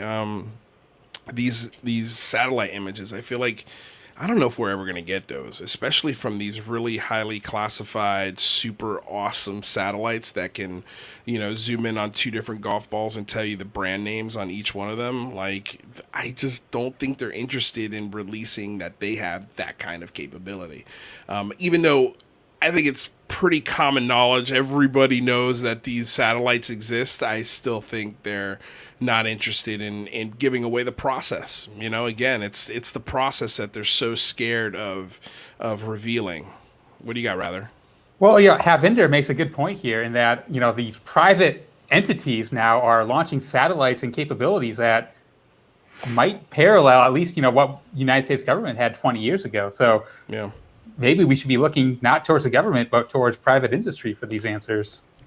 That's always been my thought with the private space race for the past decade, is that, someone like SpaceX, like Elon Musk, is going to be a great source of information because although they do have government red tape they have to deal with, they're still a company. They're not the government. And certainly if they can monetize, some sort of discovery, they'll certainly do that. Elon Musk would love to tweet a photo of a UFO or an alien on Mars or something. Of course he would. He's not going to hold that back. So I think the private space industry is a great place to look, but also it's so funny that people get so hung up on NASA and worry about NASA concealing evidence or whatever. NASA's not the only game in town. I mean, there are space agencies around the world, but there are also private citizens with private telescopes and things like that. I mean, you can look at the stuff that NASA looks at. So, I mean, we're not just sitting here waiting with our hands tied on NASA to give us all the information, or the government to give us all the information. They are not the gatekeepers and the holders of all UFO information in the world. I mean, we can look outside to the private industry for any of this. So I love it. Yeah, the official phone call, the number that everybody dials goes right to Bob Bigelow, doesn't it? Anyways, even if you're in the government and you have a UFO sighting, you dial that number, it goes not to anymore. Yeah, they took it out. They took not it anymore. out. They took it out. Yeah. So they recommend calling the National UFO Reporting Center, but they had that in the FAA manual during the time period when OSTAP was going on. So part of BASS. Well, it was one of the things. Go for it, Rather. Well, it's interesting too. One of these people in that NASA meeting, the conferences, was a member of BASS. So all roads do seem to lead to Bigelow. Bigelow. What does that man know, right? What man? Go for it, Jason. I think if you search on the Open Minds YouTube channel, I think there's an interview with that guy, because back when Bigelow? he was at. No, the guy that used to work at Bigelow. I forget his name now. Mike Gold? Yeah, Gold. I believe we had an interview with him that a friend of ours shot because he was at some conference where this guy was speaking, and he cornered him to talk to him about UFOs. Or it was Skinwalker Ranch or something. But definitely talking about part of the Bigelow work. And it's just fun to see how caught off guard he is and how he's trying to dodge the question. But he gets into it a little bit. Yeah, that's cool. Yeah, no, I would love to know what Bigelow knows. I do think. I mean, I know he's getting up there in age now, and I know this afterlife thing really interests him.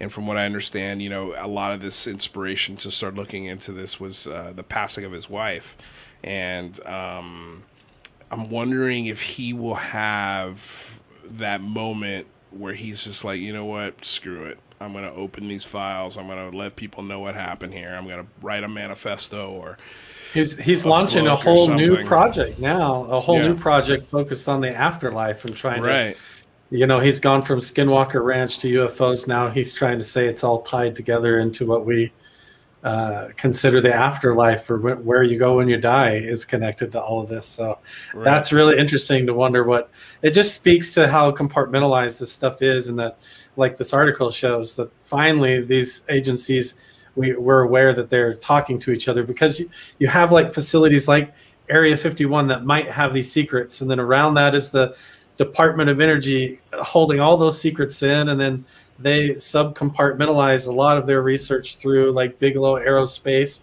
And then he has all these private NDAs on top of all the top secret cover-ups and everything. So it's like just slowly picking away and trying to piece all of it together, and whose agendas are where and what the truth is still out there. It's such a huge mystery that goes in every different direction. Well, going back to the private industry part of things, I do find it a little, I don't want to say concerning, but a little frustrating that not Amazon, not Virgin Galactic, and nobody out of the SpaceX private industry, I'm surprised not a disgruntled employee or someone high up within the chain hasn't come out and been like, yeah, we've got these things on our camera systems. Absolutely. Yeah. No, we just doesn't get to Musk because he's not interested. Because anytime you hear Musk talk about it, and I can kind of understand where he's coming from, because what's the bill up to now? Are we close to $1 trillion of his own money into starting SpaceX, trying to get to Mars? If we're not to $1 trillion, we're definitely in the hundreds of billions, right? Space is hard and space is expensive. Yeah. So, and by the time you get to Mars, I guarantee you he's spent $1 trillion if he hasn't already. And he's got all of these measurement systems. He's got all of these camera systems. He's got the coolest looking jets and rockets. This guy does not mess around. His cars, his trucks are the coolest, like this plaid, like he made. How cool is it that this dude is using Spaceballs references for his cars? I cannot believe he made a plaid, and his plaid is faster than the most high performance McLarens, Porsche, doesn't matter, Lamborghini. This 4-door sedan is blowing the doors off of these high performance sports cars. It's insane. So this idea that he's spending all this money, he's got all of these instruments, and he hasn't seen squat, kind of worries me a little bit. I'm like, oh man, if anybody, can you imagine anybody at SpaceX? Because I know when Elon Musk wakes up, his entire day is planned. Everything, his coffee, his meals, the news he gets, where he's going, the interviews he's got, all of that. He's literally got someone, okay, here you go, here's the phone, here's this, here's that. Do you think it's kind of like the flow of information within the government too, where people below him are seeing these things, but they're like, look, this guy's trying to get to Mars. Could you just not bother him with the weird shit that we're picking up on cameras? We need him focused, because the 17-hour days this guy is probably pulling need to be focused on the mission that he has at hand. Do you think that might be going on at some level? I think the unfortunate reality with a lot of these billionaire space entrepreneurs is that they're not really personable people. The people who work for them, have come out many times saying they're kind of terrible people, right? And they treat their employees terribly, and nobody who works there likes to work there, and they end up leaving. Isn't that the case, though? Certainly with Bigelow Aerospace and some of these things, and people don't talk any further about it because of NDAs and things that will ruin their careers. But both Musk and Bigelow, you'll read from plenty of former employees who talk about the nightmare of actually working for these crazy, awesome billionaires. I love Musk, but I don't work for him, so. Right. Yeah. No, well, that's a good point. Go for it, Riley. Well, yeah, I think it's very plausible that SpaceX and Blue Origin have not seen anything, right? They're not looking for anything. They're trying to send stuff to space, right? There's the people that are looking, from the satellites at Earth are the, spy satellites and the places that are trying to, capture all of Earth on satellite.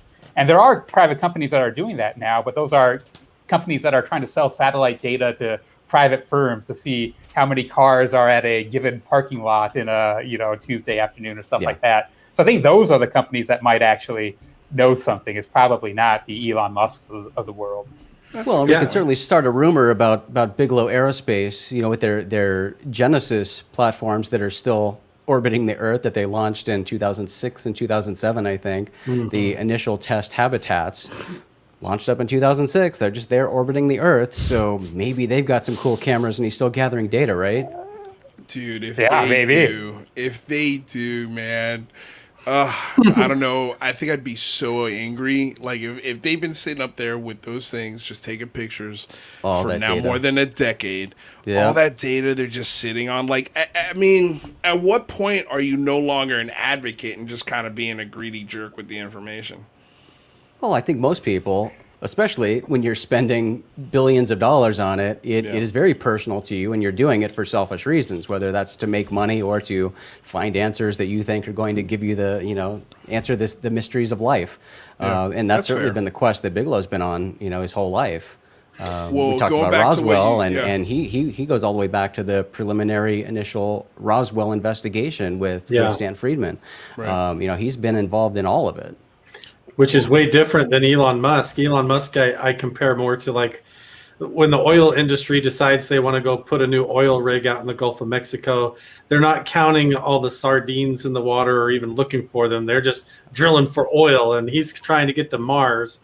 But if he ever wanted to shift his focus and say, is there like other dimensional life or realities, or is anti-gravity the way to go? And he focused his money and shifted his attention that direction, then you'd see him developing like alternate dimensional cameras, like FLIR cameras or other devices to try and spot these things and look into it. But he's not. He's more like trying to put boots on Mars. And so he's just trying to put like an oil rig off the Gulf.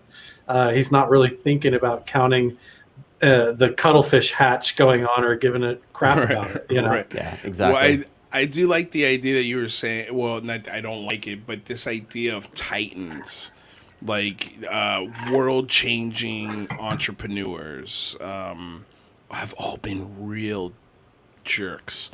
Like they don't have the social construct to communicate their genius to people, so it comes off as them being dicks. I mean, Steve Jobs, Benjamin Franklin was an asshole.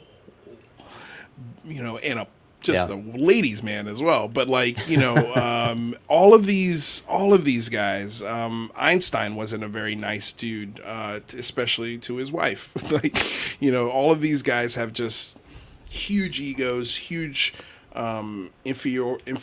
inferiority complexes. But at the same time, they are titans. They are changing and bringing paradigm shifts to the world through their technology and their advancements. So, I mean, at what point, when we had Brandon Fugel on last week, he gave his perspective. Like, I don't have to do any of this stuff for you guys. And he's right. Like, he doesn't have to do a TV show.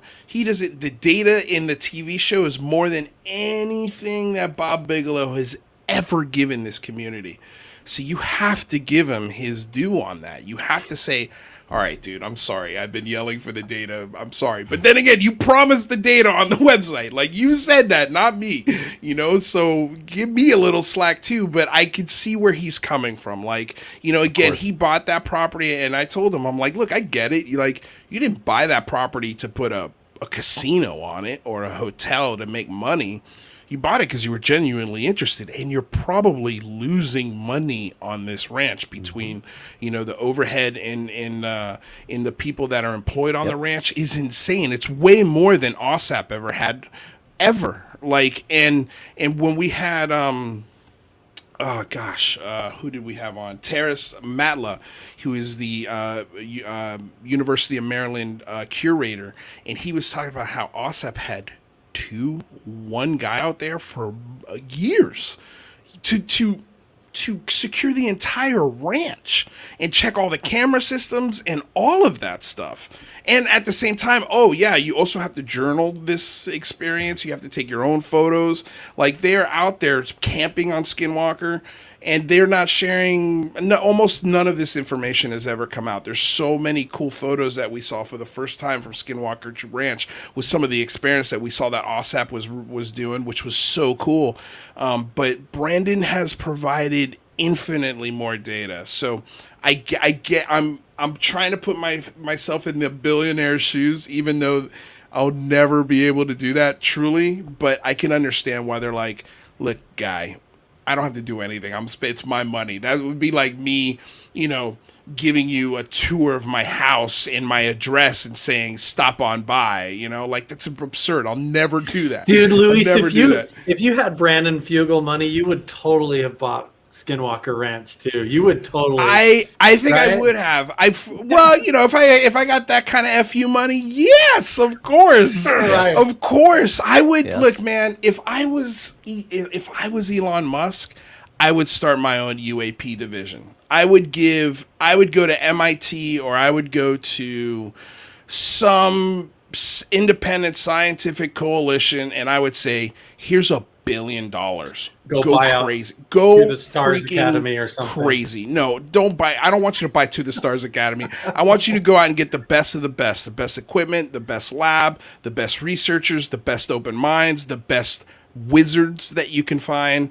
And I want a report every 6 months, and I want to make it public. I don't understand how an Elon Musk is going, oh my God, I could be the guy that figures this out. I could be the guy that brings this information or the solution or the answer to the world. Like, who would not want to do that? It's especially if you're a billionaire. Like, if you've got $200 billion in bank accounts all over the world and assets, what's $1 billion to you, dude? Like, if you could get the answer on this, that's why I've got a $500,000 Patreon.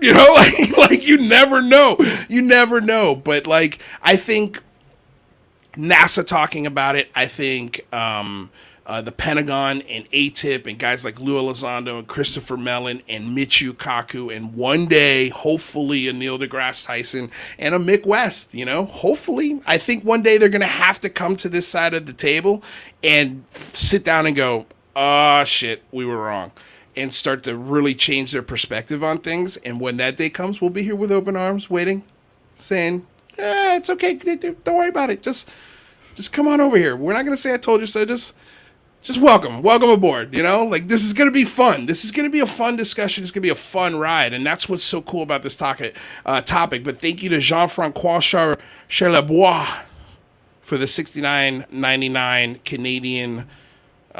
Is it Canadian dollar? Canadian. Mm-hmm. Okay. Canadian dollar. Yeah. Thank you for the 69 Canadian dollars. I truly, truly appreciate it. Again, public access show. We're supported by viewers like you. All of the donations today, you guys have been over the moon. Thank you so damn much for the support. Honestly, it goes a long, long way.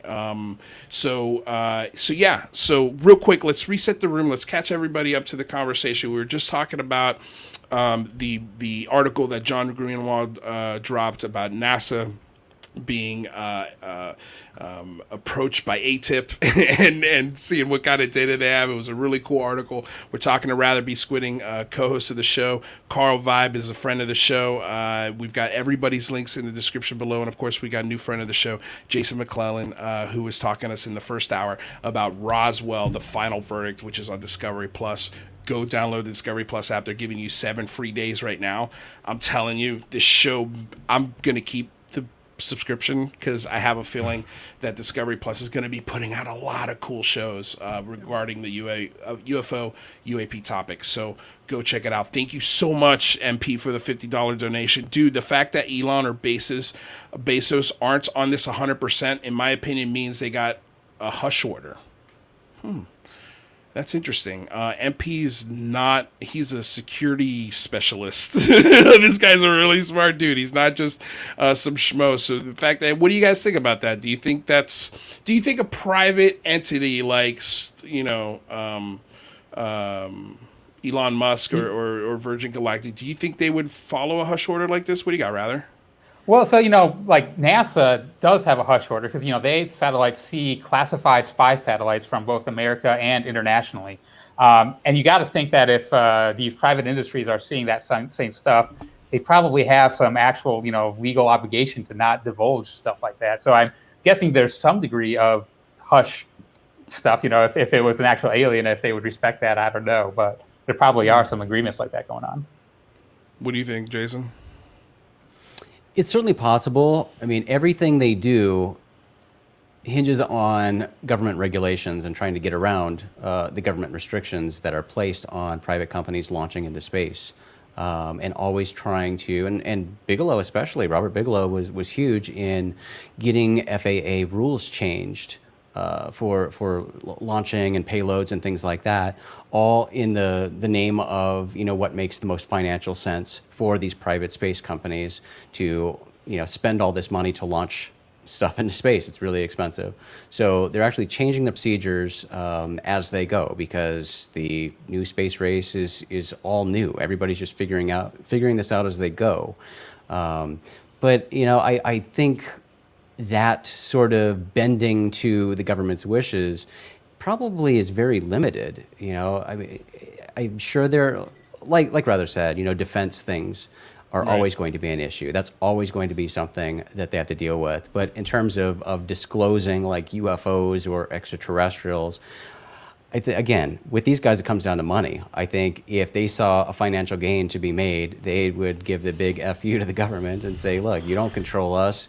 We're going to do a live broadcast and we're going to tell you. I mean, I think Elon, once he gets to Mars and decides to settle down and gets ready to retire on the red planet, if he has extraterrestrial neighbors, he'll probably light up with them and have a good time and live stream it. I'll be there for that. That'll be awesome. I'll definitely be there with bells on.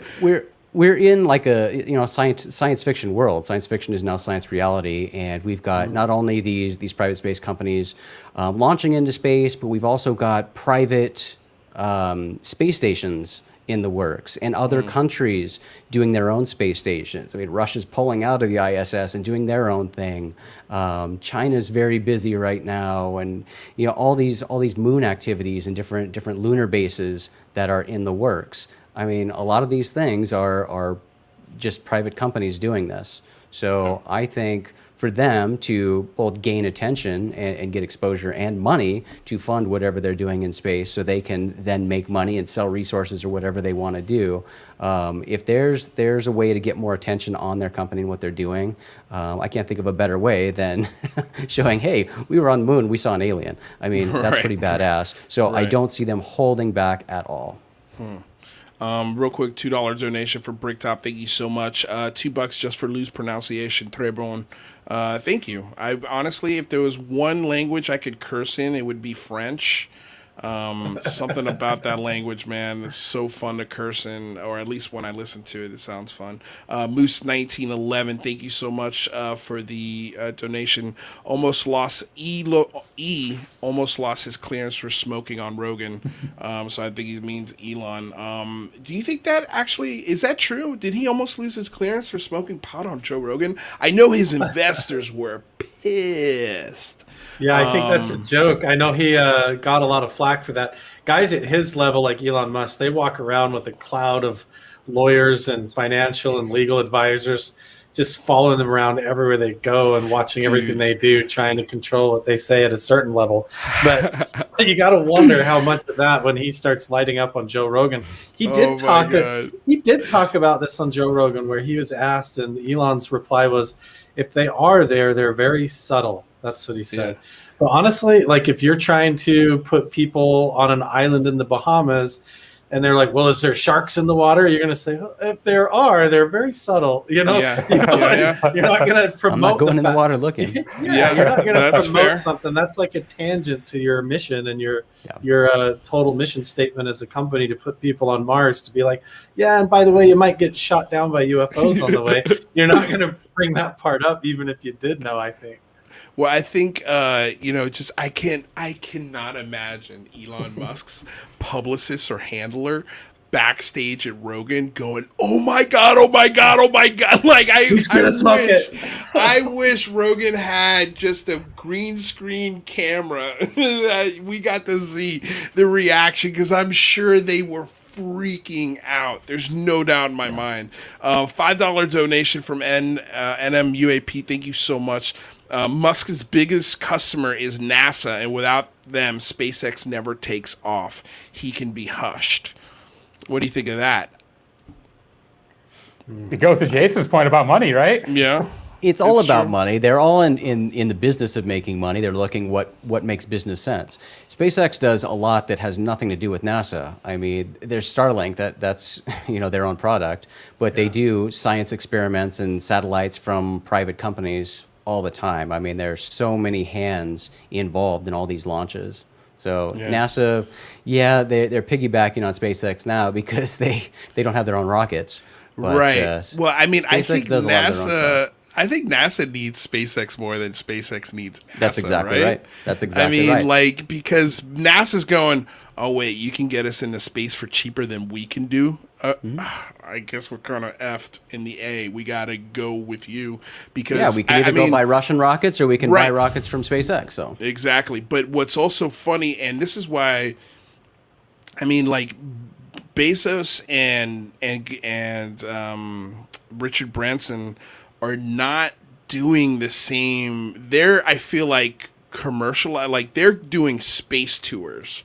Tourism. Right? Like they're doing like, you can go in space in our ship for a whole 2 hours, and we'll get you to China and then we'll fly you back. I don't know. It's going to be just tourism. Whereas Musk is building a platform to go intergalactic someday. Like he's going to be, I'm wondering to know if he's going to end up being like the USS Federation, like the Enterprise, the company that builds all of these, galactic faring spaceships one day.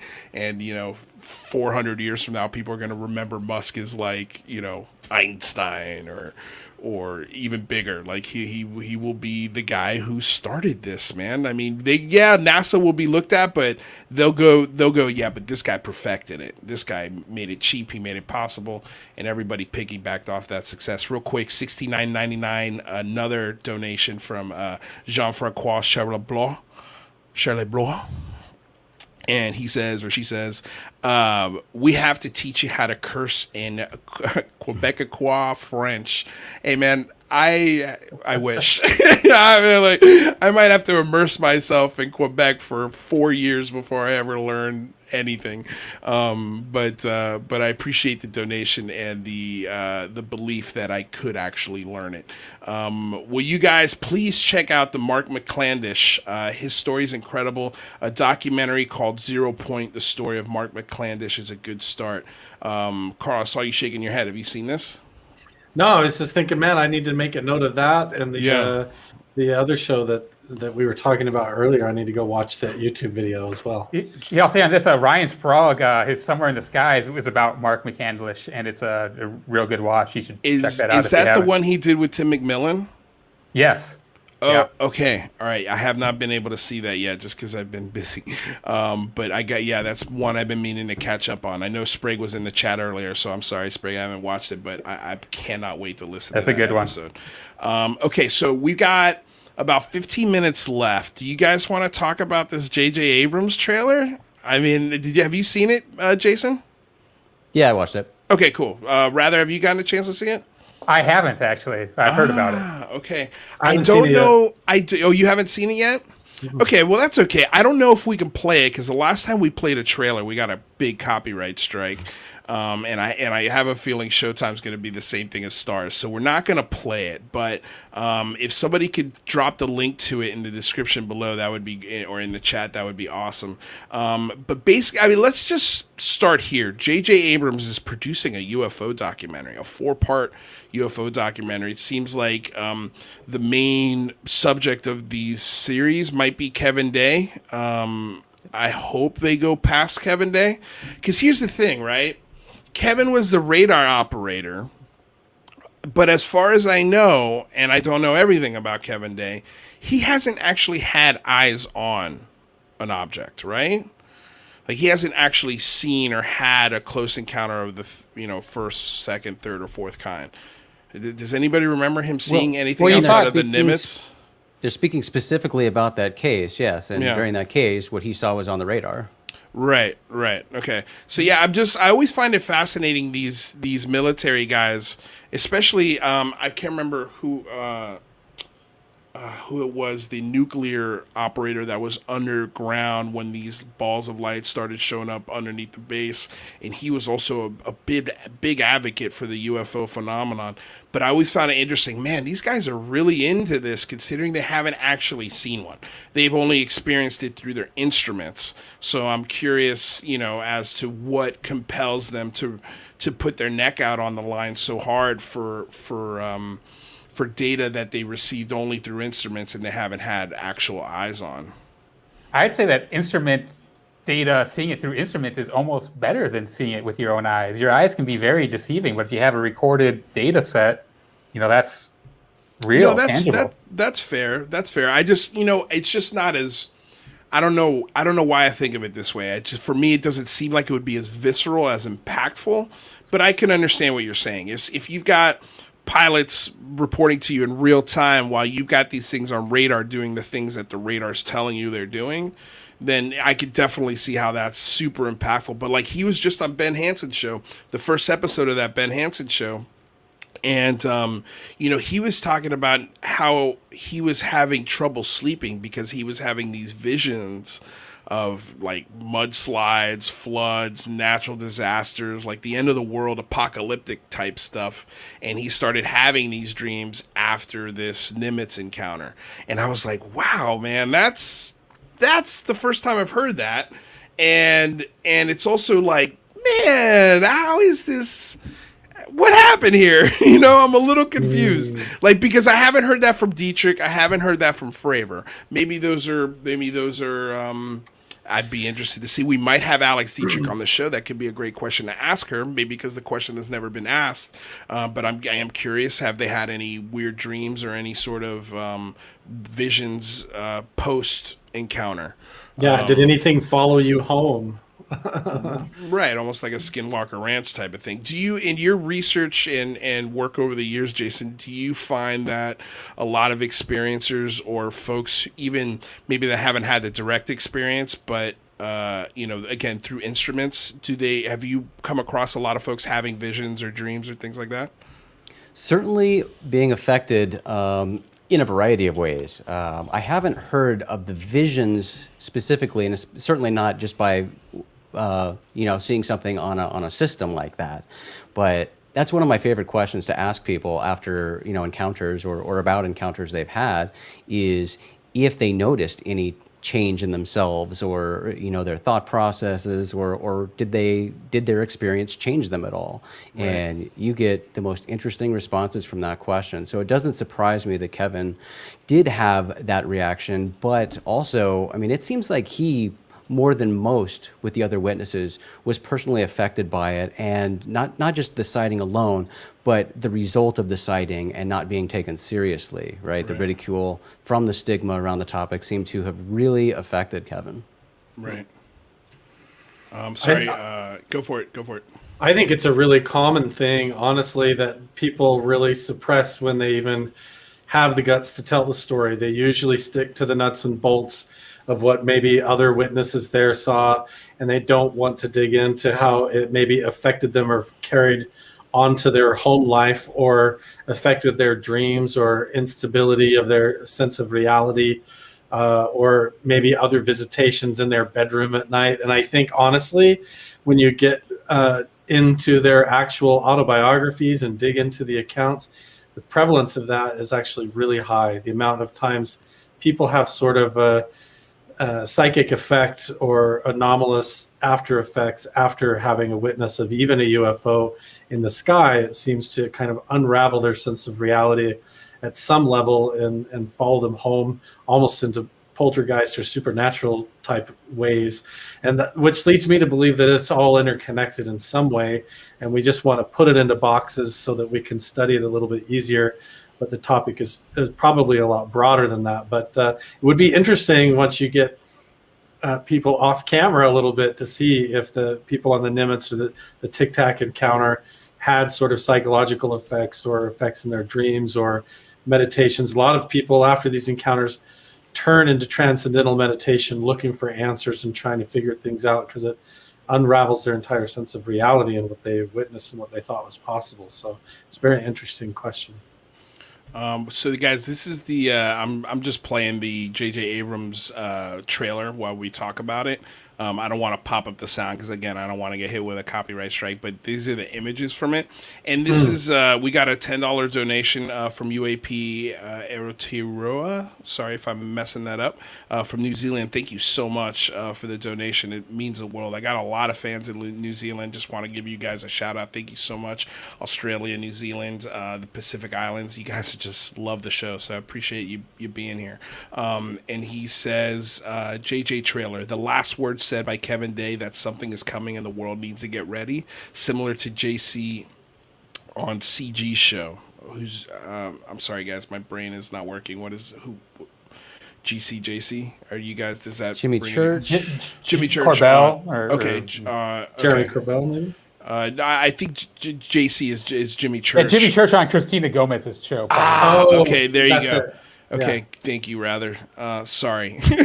That we're tracking something and the disclosure timeline isn't ours. That's interesting. That's an interesting take on that. But here's what's exciting, right? Is that, and I wonder if this rubs directors like, especially James Fox or Corbell, the wrong way, like, because they've been here for a while and they're like, wait a second, who the hell are you, Abrams, to come in on this turf, you know? Like, because look, this is on Showtime. Like, we've been dreaming about something like this. This is almost the, I mean, J.J. Abrams, I don't think he's directing it. I think he's just got a production arm in this. But the idea that he's putting money toward this, okay, and that he's on set, he's probably helping edit in some cases. He definitely probably has a hand in how the story's going to be told. A huge blockbuster A-list director is making a 4-part UFO documentary on Showtime. Like, and at the same time, out of that creative powerhouse, they couldn't come up with a better title than just UFO. Really? They just gave up. Here's man, I wonder, okay, here's the part that I am curious about, is how influential the military, our government, was in giving him information. Because I know that you know, when we hear stories of Spielberg and him producing Close Encounters of the Third Kind, stories of him getting special access, you know, maybe some members of the CIA were like, oh yeah, we'll give you a little bit of a clue in onto what's might have been going on, or some cases around the world like that. Like the opening shot of that ship in the middle of the desert that was reported missing from like World War II, just pops up in the middle of the desert. Like, God, that would not shock me if something like that actually happened somewhere in the world. But just little things like that. You know, the electricity in the car when these objects get close. But it seems to be clear that Spielberg had somebody who was close to it, other than, of course, all the amazing research, and he had J. Allen Hynek there as well to help him you know, stay true to the topic.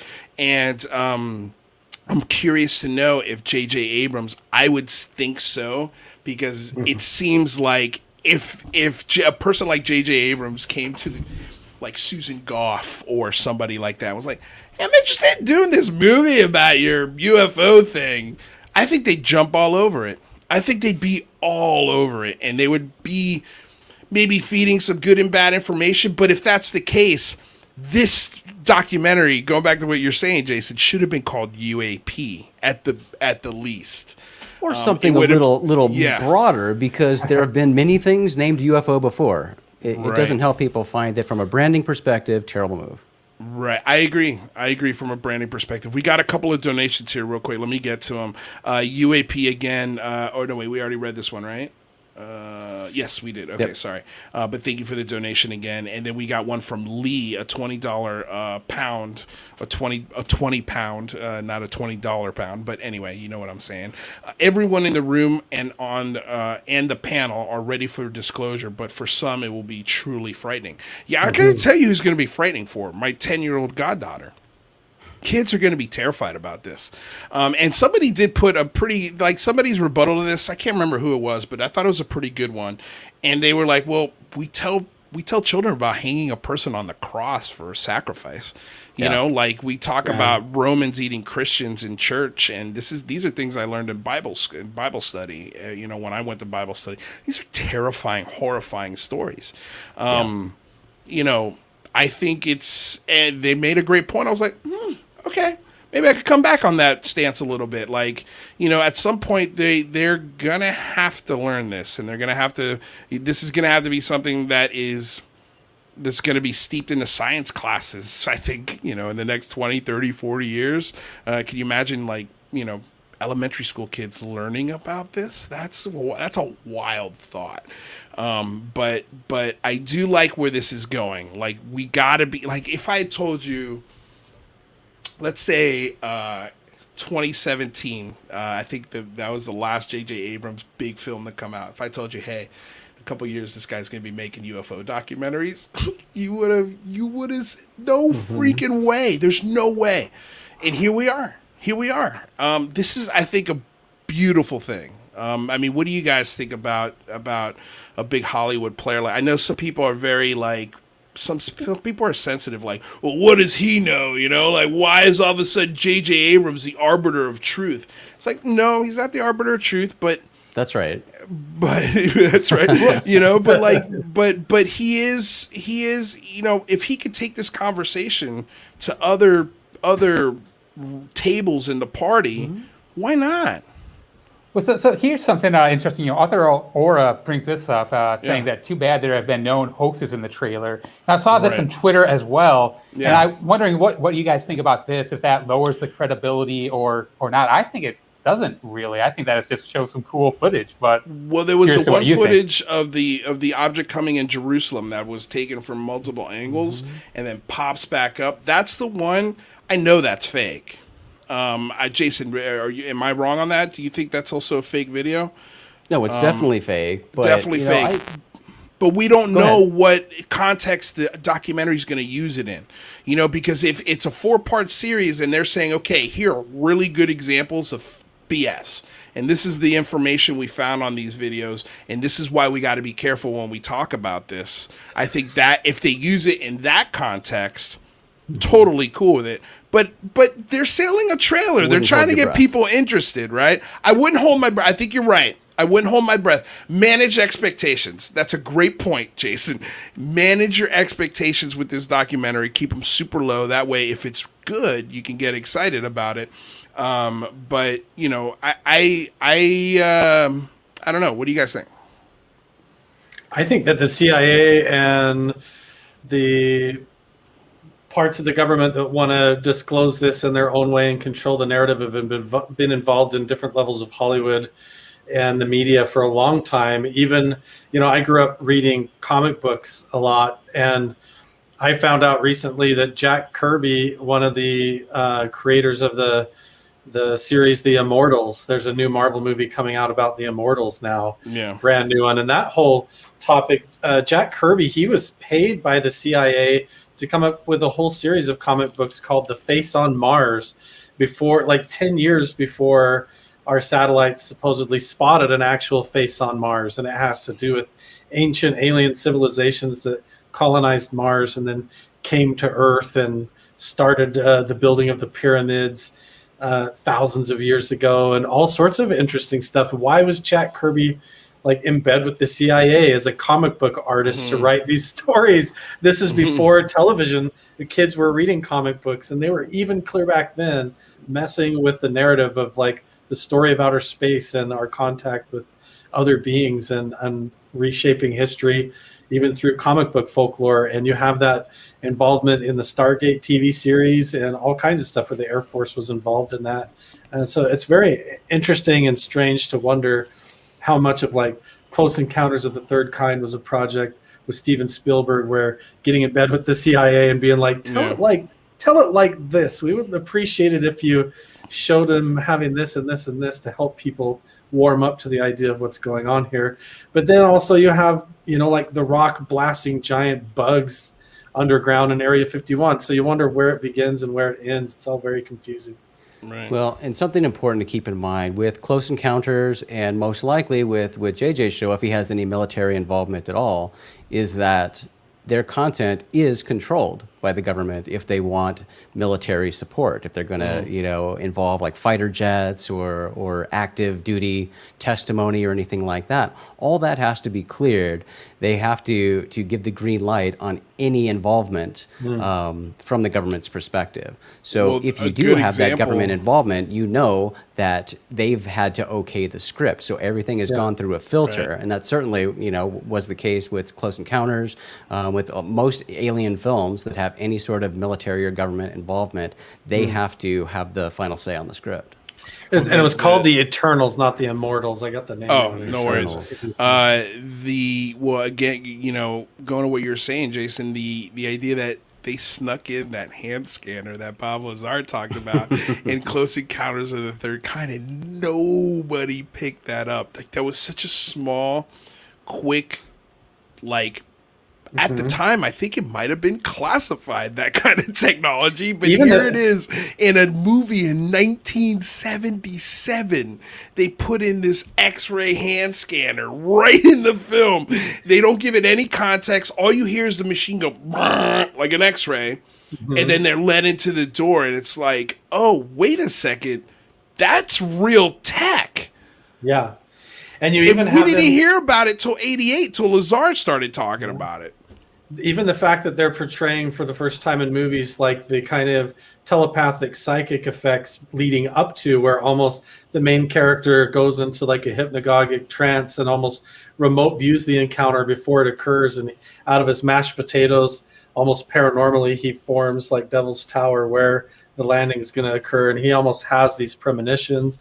And it's almost like they leaked all of these nuances to the phenomenon in there to try and open people's minds to what could be going on and how it could transcend their expectations. And like we were saying in the comments of that super chat earlier, it might be a lot scarier and closer to home than people realize, with the sleep paralysis being involved and the boogeyman and the shadows you're always afraid of. It might be right already around and we just don't realize it. And so that's why it's difficult to come out with. Yeah. Rather, any final thoughts on that? Yeah, no, I love this, all the Marvel connections, all these entertainment things that suddenly seem like maybe they're real. It's a crazy world we're living in. Well, I would love to know. I don't know. I'm not a huge comic book reader, but is the idea of Wakanda, this hidden civilization right in front of society, was that something that was in the comic book? Do you guys know? I believe so, yes. Okay.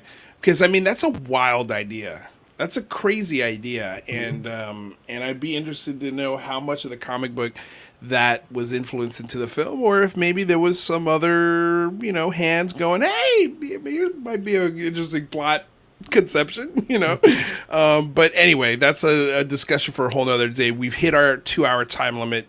I didn't think we were going to go this long, you guys. So I appreciate you guys bringing the energy and the fun conversation. I had a blast. I got to take a 2-hour break away from the reality of life. I got to spend a bunch of cool time with you guys. The super chats were absolutely phenomenal today, you guys. I cannot thank you enough. It's been a really fun show. I'm so happy that I did it today. Michelle was like, go do the show. I want you to do the show. I was like, all right, babe, I'll go do the show. So I'm gonna give her a check-in right now as soon as the show's over. But I appreciate you. Real quick, Jason. Actually, you know what? We'll have Jason leave last since he's our guest today. We'll start with you, Carl, if you can. Just tell everybody where they can find your channel. And yeah, we can't wait to have you back, man. You're always welcome here. Thanks for the help today. Appreciate it. No problem. It was a great show and a lot of fun. Yeah, just look up Carl Vibe. Got a show coming out tomorrow evening. Check it out. Link should be down in the description. Awesome. Thanks, dude. We'll see you soon. Peace. All right. Rather be squidding. My good friend. check me out on Rather Be Swidden. I got some YouTube videos on science and taking a little step further than most scientists will take it. And thanks, Lou. I'm there for you and Michelle if whatever you need. I appreciate it, my friend. We'll see you on Friday. Sounds great. And yeah, thank you again for all the help, buddy. Mr. Jason McClellan, dude, thank you for doing the show and hopping on today. And yeah, dude, you're a really cool dude. I'm so happy that I'm getting to know you. Thank you. Yeah. The feeling is more than mutual, brother. Sending lots of love to you and Michelle. Hope everything works out. Thank you again for having me back. It's always a blast. Yeah, man. No, it was a fun conversation. I love your perspective, and maybe I don't know what you're doing next Wednesday, but we're gonna have Jane back on, and we're gonna talk about some of her favorite witnesses from the show, and then we could also talk about episode 6, the finale, and maybe we could get into a little bit more details about what happened in the whole season. But I implore you guys to go check out the Discovery Plus channel. Again, they're giving a free 7-day trial, so you can jam in all of the entire season. Roswell, the final verdict. Roswell, the final verdict. There's 6 episodes. The new episode drops this Friday, so I know what I'll be doing Friday at night anyway. But Jason McClellan, my good sir, thank you so much again for being here. And real quick, where can people find you on Twitter, and where can they find your work as well? Sure, rogueplanet.tv is where I post pretty much everything I do, but Twitter is certainly where you can see me most active. You can see the link in the description, but I'm at Ace-centric on Twitter. Awesome, my dude. All right, well, we'll see you soon. Thank you, Lou. You got it. Yep. Cheers. All right, you guys, that's today's show. Thank you so damn much for everything that you guys provided for me today. Just a break. That's a nice 2-hour distraction. I truly, truly appreciate it. Now it's time to get back to my lady, make sure she's okay. Got to make her some dinner. But before I go, I want to say thank you to the sponsor, BlueMarlinChronicles.com, purveyors of the world's finest fishing tackle since 1995. Want to say thank you to DOS Tapes. They provide all of the tunes you hear on the show. Their Bandcamp link is in the description below. Want to say thank you to the guests today, carlvibe, Rather Be Squidding, and Jason McClellan for stopping by and making today's show happen. It was fun. I really had a good time. Again, thank all 200 of you guys that watched today's show. Share the show, like the channel, subscribe if you can. These are all free things that you can do to help out the show. This Friday, we are going to have Graham Rendell. He's going to be talking about the Calvine UFO incident. That's going to be a really, really fun conversation. He wrote an article on it in Shadows of Your Mind magazine, so don't miss this Friday, 1 p.m. Pacific Standard Time. Ring the bell. That way you guys don't miss any of the shows that we do here. We do shows 5 days a week, Monday through Friday, Monday, Wednesday, Friday here on the Unidentified Celebrity Review, Tuesdays and Thursdays on the Singularity Lab with Mike. He's off this week, but he will be back Friday, so tune in Friday. It's going to be a lot of fun. And I'm trying to think of what else. Yeah, definitely check out the Patreon. It's a great way to support. It's a monthly subscription. Links are in the description. Links are below in the you know where to find the links. It's 2021. I'm not going to tell you guys where to find links, but I will say thank you. I love you all. Thank you for the support. I was really felt this week, and it's just an amazing community that I've stumbled into, and I consider a lot of you guys just wonderful people. So keep up your wonderfulness, keep up your positiveness, and yeah, that's it. Until next time, you guys, thank you so much for coming aboard and getting weird with me here on another episode of the Unidentified Celebrity Review, your home for credible news, reviews, and commentary on everything UAP and UFO. My name's Luis Jimenez. Until next time, you guys, stay safe out there. Peace.